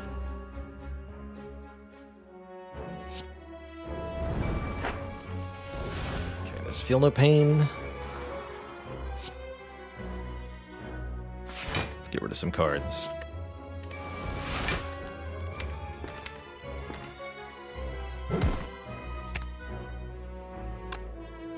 4, that kills you. And extra block can be retained with the calipers. Okay, not the world's greatest Reaper. But an opportunity is an opportunity, right?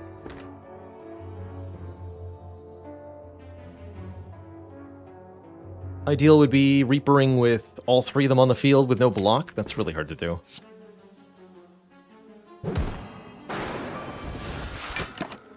Let's take what I'm given.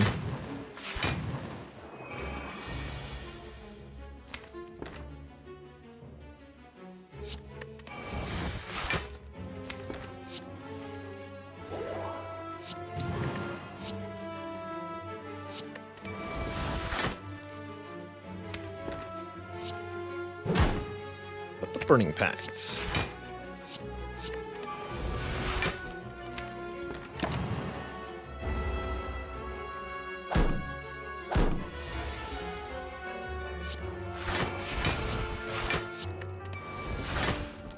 Again, at some point we escalate to killing them.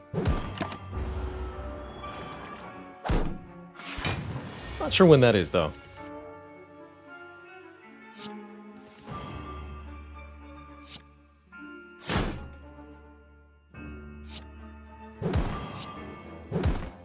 Feels like now, approximately, is a good time.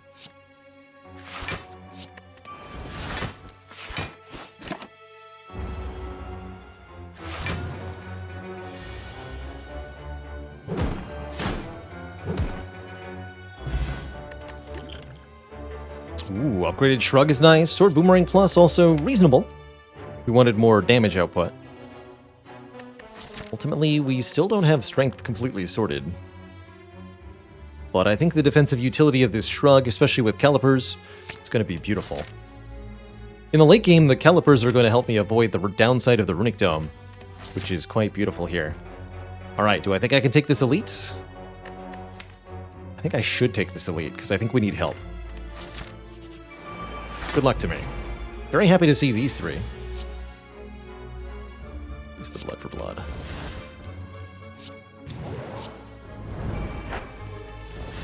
Heck yeah. Impervious, then Reaper. Then Ritual Dagger? I should kill the baseball on turn 1 here. Make my life nice and easy. Pummel Ritual Dagger will kill it.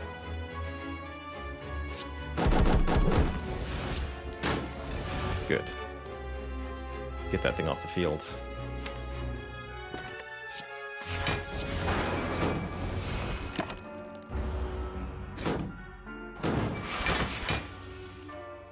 They even had the audacity to both attack me. Cute.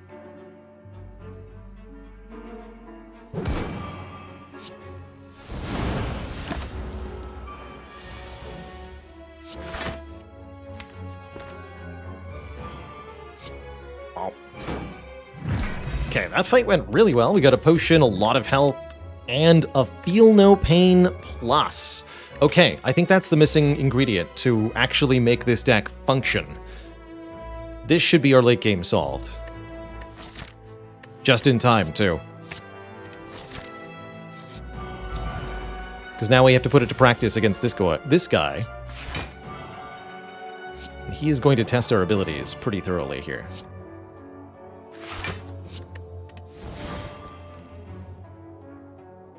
Just need to exhaust as many cards as possible right now. Take the block from Calipers. Try to build towards something. Oh, sweet. Sweet, sweet, sweet.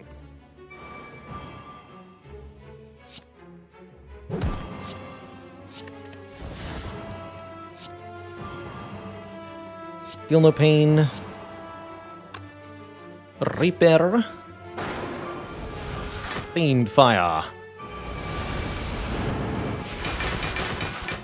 Yes. Yes.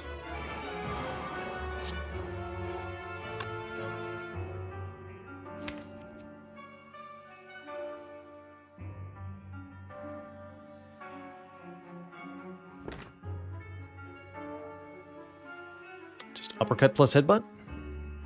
Not going to use the Ritual Dagger yet.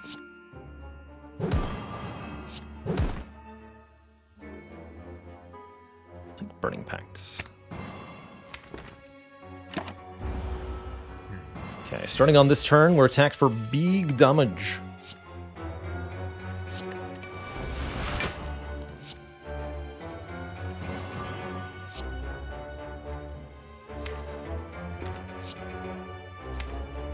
Okay, bloodletting next turn. We want to headbutt the battle trance then, probably. Idea here is use the exhaust cards to get rid of all of the basic cards in the deck as if we'd removed them. And then we have a really streamlined core to function with.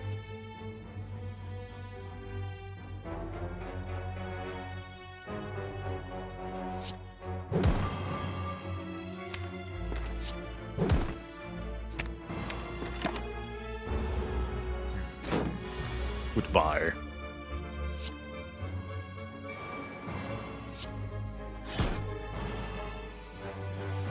Hello.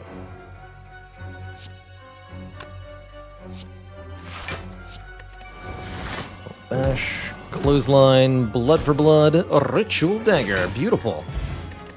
Pick up a eternal feather, healing us when we visit rest sites, making the coffee dripper not so bad. And a little bit more max health.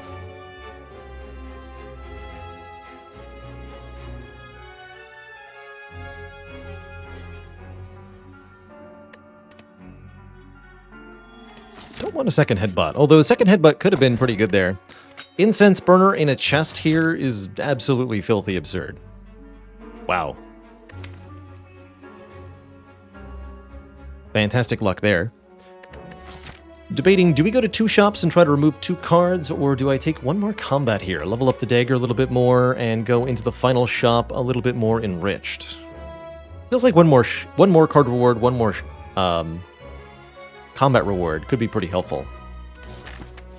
Hopefully it's not Writhing Mass. Good. I'll just block your stinky... Should have just uppercut bludgeon there. Just block your stinky debuff. So it'll attack on this turn, and then it'll reapply the debuff again next turn.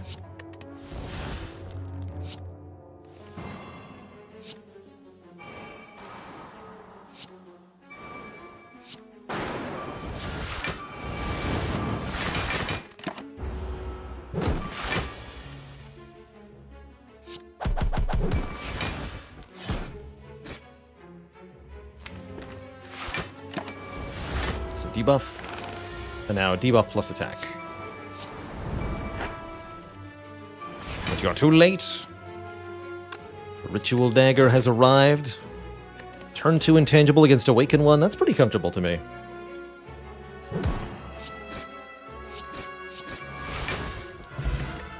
Swift potion, probably better than a skill potion. Spot weakness. There's the strength gain card we've been missing. That's a way to repeatedly buff our damage. And that's going to be essential here.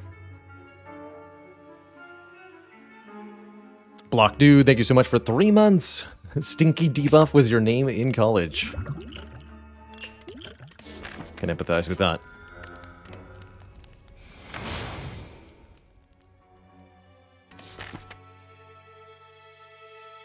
Alright, first up, the Nerd Bird.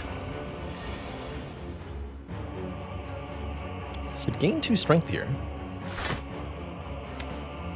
Guess I will. Not great cards to get rid of. I suppose I'll use Fiend Fire to delete Bludgeon and Defend here. We can kill one of the birds with the Ritual Dagger. And then we'll just get down to a very thin deck of like Blood for Blood, Shrug, Battle Trance to kill the Awakened one. So, apply weak to bird, destroy cards with me. We will take 6 damage, or sorry, 8 damage, I believe. Awaken 1 attacks for 22 on turn 1, weakens down to 16, so we take 8, giving me a little bit of block next turn, plus boat thingy, plus intangible thingy, so all this damage is 1 this turn. All of it.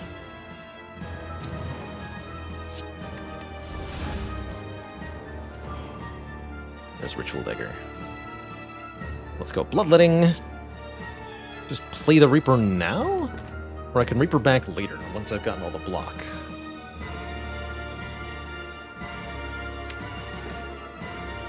I'm gonna do it now.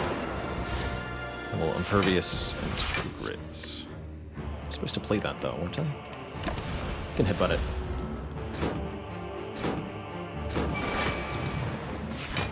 It's getting all of these cards out of the deck, very important to me. This should be the multi-attack now. ×3, they call it. Actually, I don't think I'll play this turn.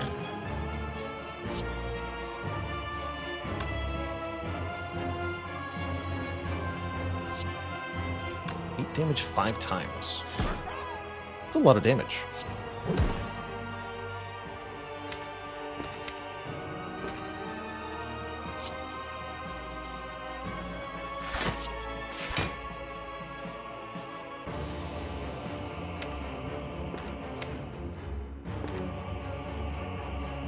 Me for 11 this turn. I'll just save the dagger for later. Alright. Do it that way.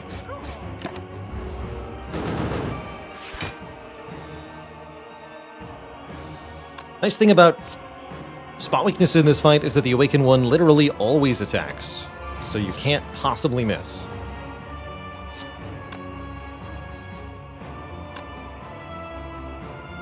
Go spot weakness. Get rid of this. Block with Iron Wave. And put the True Grit back on top. Help me destroy another starter card next turn. Need to make sure the Awakened One stays weak when possible.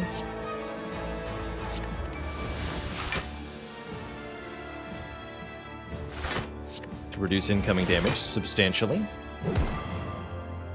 Nice.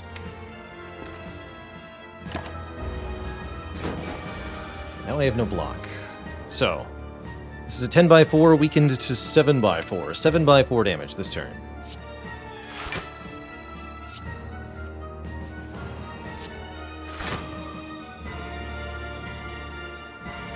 How much does it go to if I play this Feel No Pain? Or do I just True Grit this Feel No Pain? Go to 12x4, 9x4. Big enough difference, I think I'll just get rid of the Feel No Pain.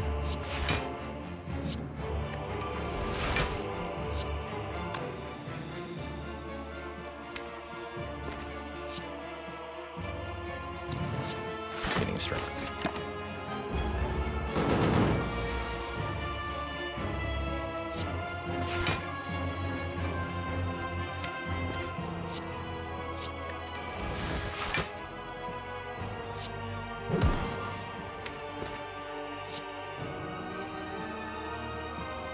Oh yeah, and we're intangible every so often, too.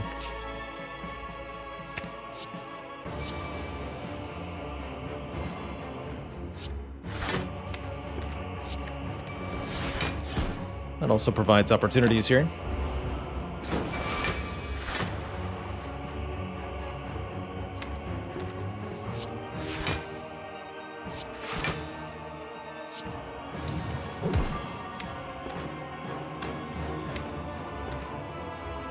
Okay, the Ritual Dagger doesn't work on the first phase of the Awakened One. We need to use it on the second phase. Ideally, I'd like to set the Incense Burner to...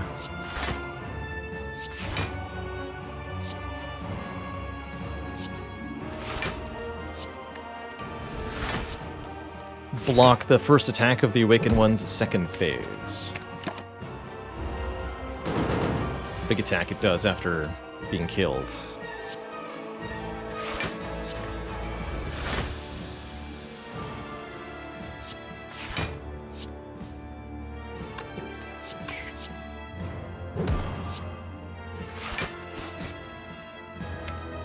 Not yet.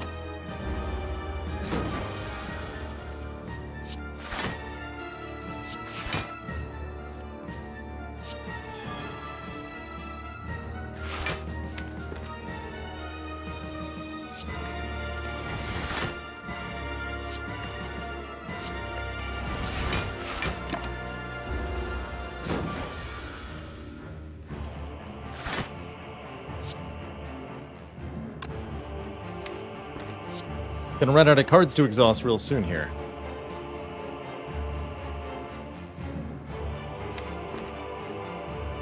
Kill it next turn.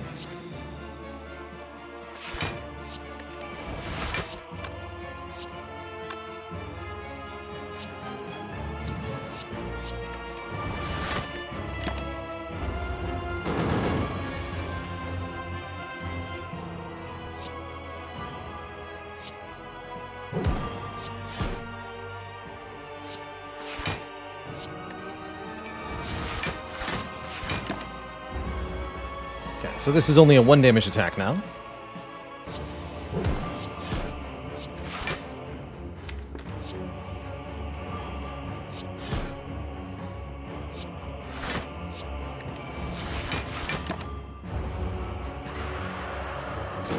Not too concerned with where Incense Burner ends this fight on, but higher is better.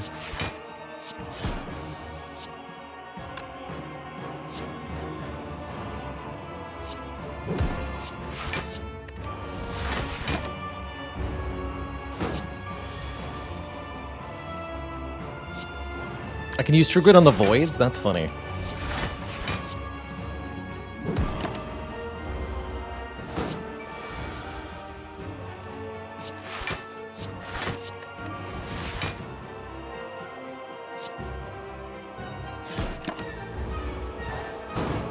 Okay, go with Incense Burner on 4.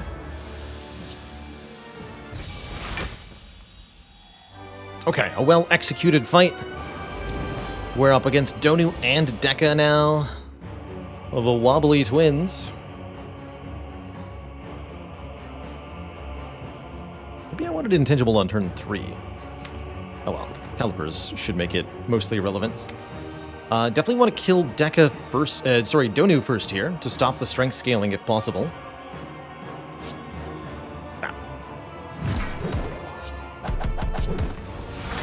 Take a bunch of damage on this turn, gain a whole bunch of block next turn, and be intangible.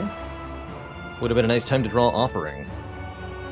Quick tip for Runic Dome in this fight. If Dekka has block, Dekka is attacking. Otherwise, Donu is attacking. So that means Donu is attacking this turn. There's no block on Dekka. Or remember, Dekka attacked last turn, Donu is attacking this turn. Other way to get there. Either way, we land the spell weakness against Donu and Bronu. It's definitely a time to consider our potions, but I think we'll get through this fight just fine without their intervention. I don't like putting any of these on top, actually. But I guess I'll take the spot weakness. So this turn, Dekka will be attacking.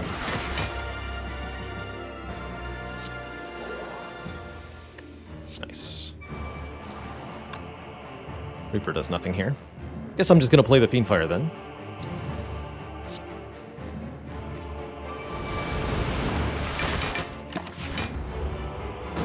Perfect block.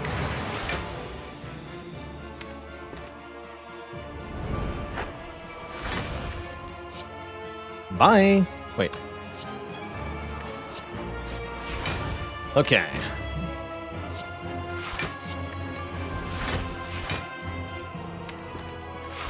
Donu more like I owned you. I'm a very funny person.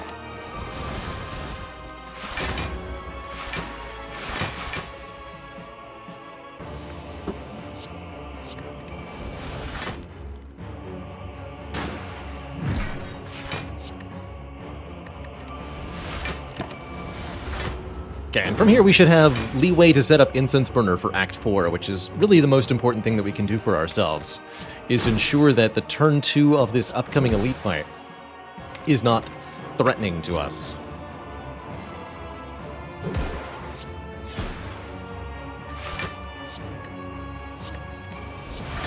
Somebody does not intend to attack. Dekka never increases their damage per turn on their own, so we can just block eternally here pretty easily. And the Dazed they add to the deck are conveniently helping with the block engine. Again, ideal number on the incense burner is 4. Picture that number in your mind. Become 1 with the Spire.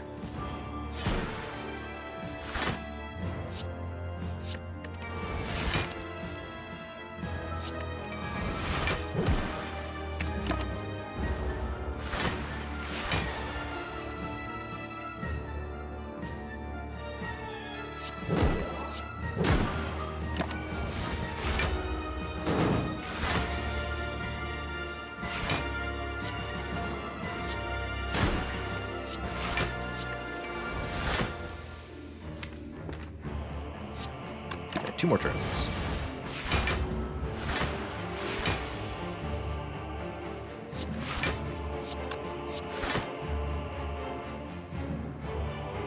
I once saw a player who got stuck here in a one-on-one fight against Dekka. Because Dekka had too much plated armor and they could no longer damage Dekka. But Dekka could not damage them either. So they had a very defensive, very low offense deck. A fun time.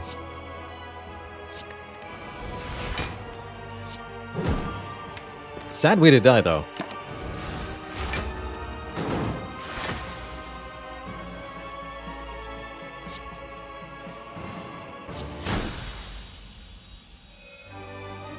Alright. Two thump, two thump, two thump. A deep pulsing dread can be felt throughout the room. Is this the heart? The Spire. The source of this ridiculousness. Fourier Transformer, thank you so much for the full year of support. Are we finally going to get out of ironclad runs? That is the question.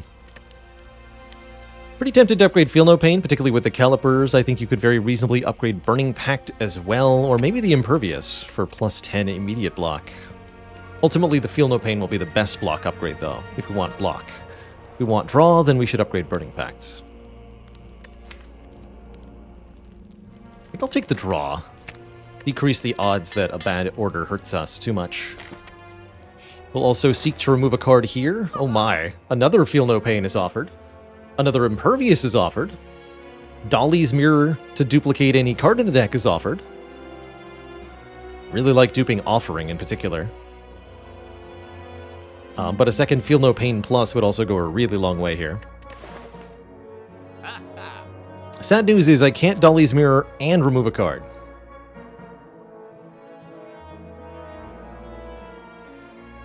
But I can Feel No Pain, dupe Offering. Can also dupe the Ritual Dagger, which would be another 70 damage dagger, and that would help a lot against the Spire Spear and Spire Shield. I think my personal preferred line is an additional Feel No Pain and an additional Offering.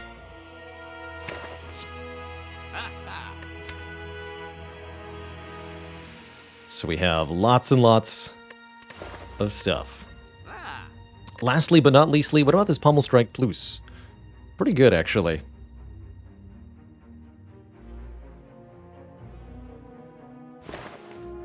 Let's take it.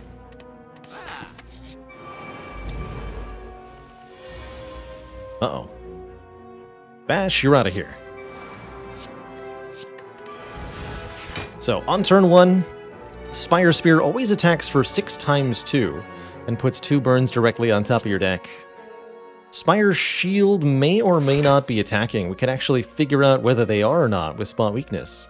Although I don't see a lot of benefit to doing so. I think we just go Feel No Pain, Spot Weakness Flex. If we end up taking a little bit of damage on this turn, that's okay.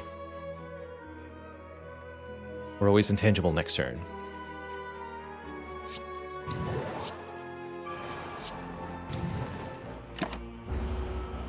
Cool, we didn't even get attacked. That means Spire Shield attacks for normally 21 this turn, 10 by 4 from the Spear. None of it matters because we are a spooky ghost. Good.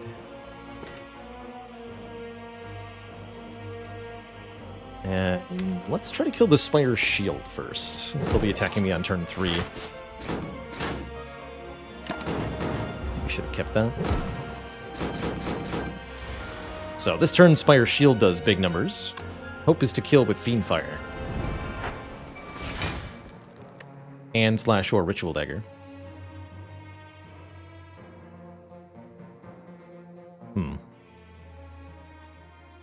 75.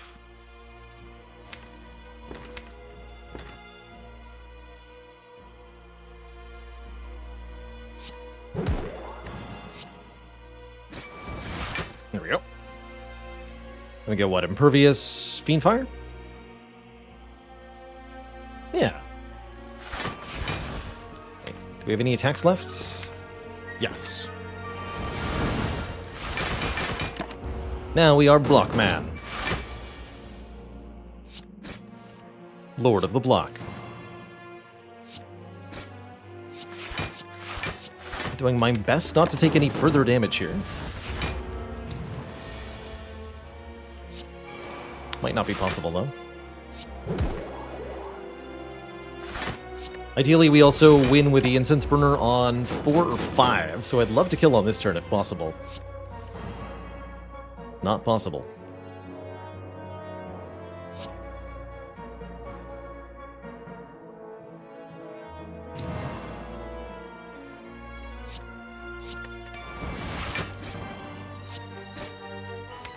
Does mean I want to stall for a bit if possible.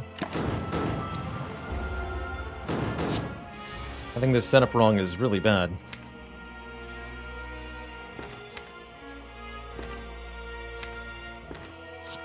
Definitely don't want it on 5. That would result in turn 1 intangibility. We are intangible on this turn, so we can at least wait one more turn.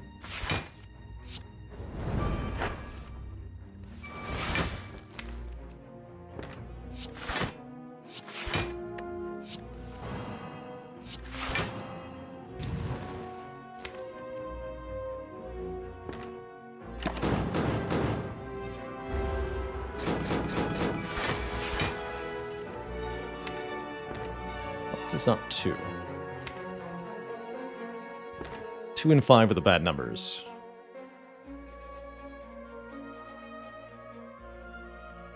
We have Souvenir, so I actually might want the intangibility for second cycle anyway.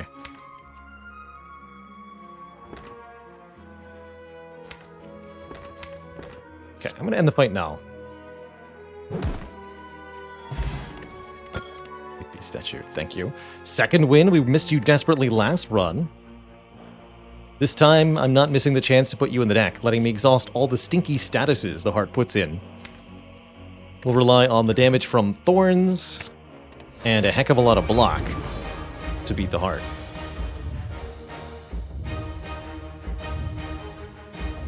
Let's see, and I actually do just want to take Beat of Death damage on this turn, because every time I take Beat of Death damage, I gain more block on the next turn with Self-Forming Clay.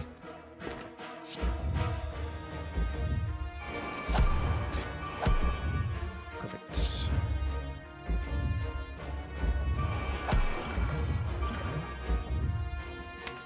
Burn a Shrug? I don't think so.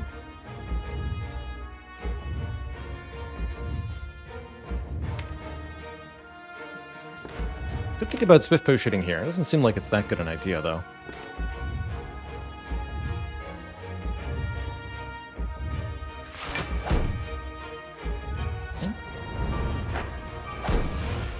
Don't play the flex. Do play all the other stuff, though.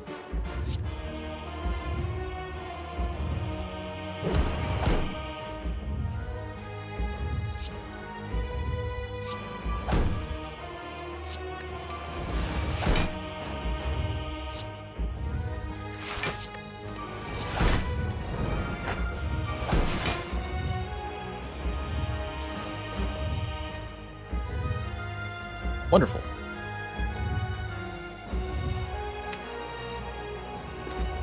Getting Impervious down before we become frail is pretty important here, too.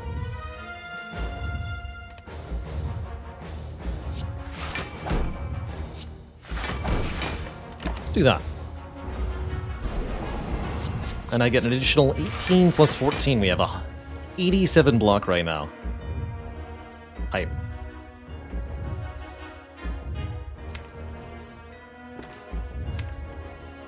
Okay, I think I'm going to headbutt the Fiendfire and then I'm going to Swift Potion.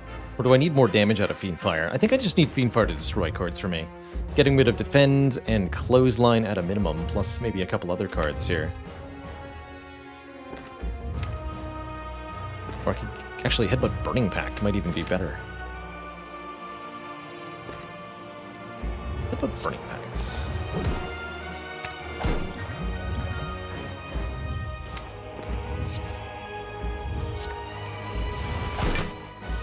Good, good. There we go.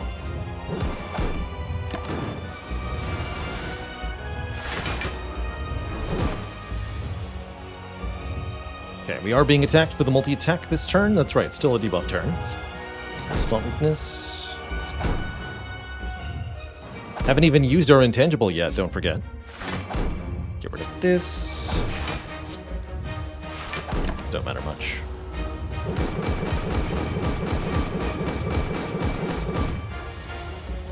Okay, this is feeling pretty good so far. Not a great turn for Fiendfire, unfortunately. Do I get rid of Bloodletting? I think so.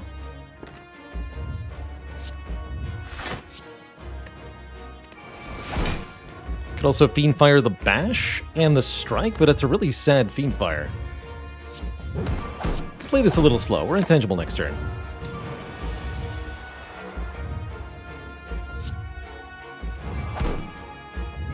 Good.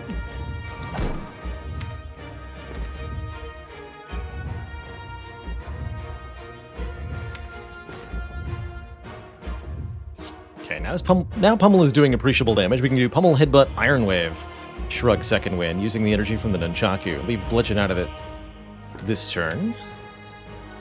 Next turn, Headbutt, probably Battle Trance.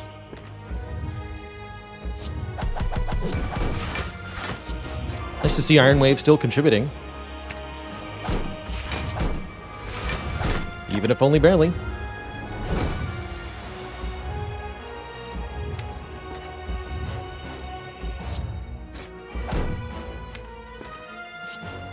And I'd like to apply Weaken this turn, so I have some semblance of block. Although that does take all of my energy. When I could instead go True Grit and Burning Pact. Block for plenty. Get rid of 2 more cards. And remove artifacts. Let's do that.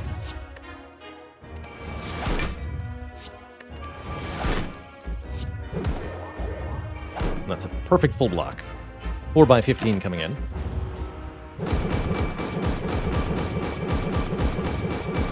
A very small asterisk on the word perfect.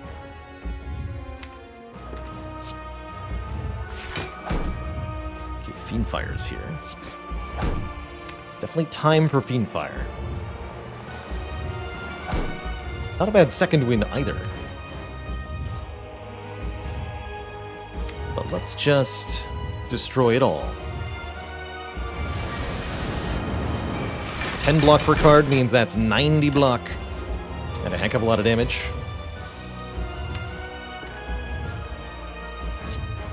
This has worked out beautifully. Still have uppercut for vulnerable. Still get rid of the starters. We can bonk.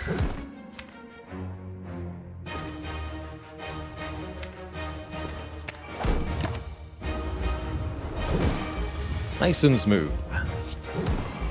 GG. Mr. Hard. Woo! There's a 2-hour plus ironclad run.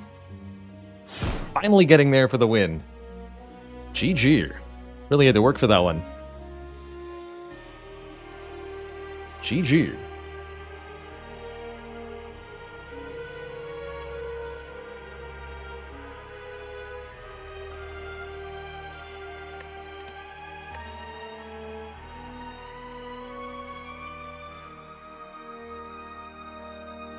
By God, he's done it.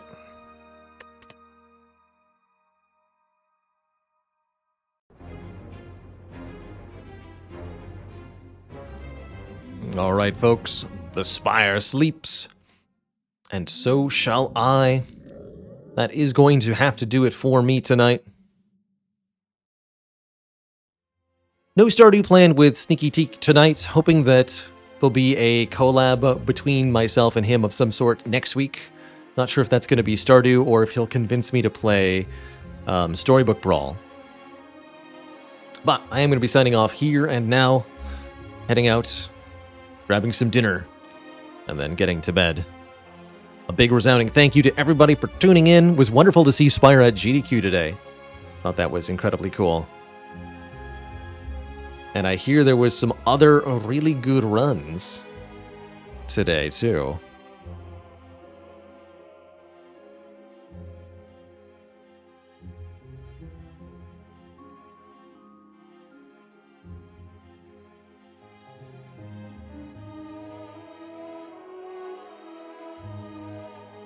I guess I'll throw a host on over to GDQ as we sign off here. Sounds like there's a Risk of Rain speedrun coming up that could be pretty cool. See you later, Oobla. Thanks for your commentary during GDQ. I thought you did a very good job. And I hope to see Spire return to GDQ in a future year. Good night, Lord Snow. See you later, Neck. Not Jose, Zuthis, Thumb Power, Ghosts Are Cool, Bad Terrence, Metal Philosopher, and everybody else. Thanks so much for watching. Ta-ta for now, and I'll see y'all next time. Toodaloo.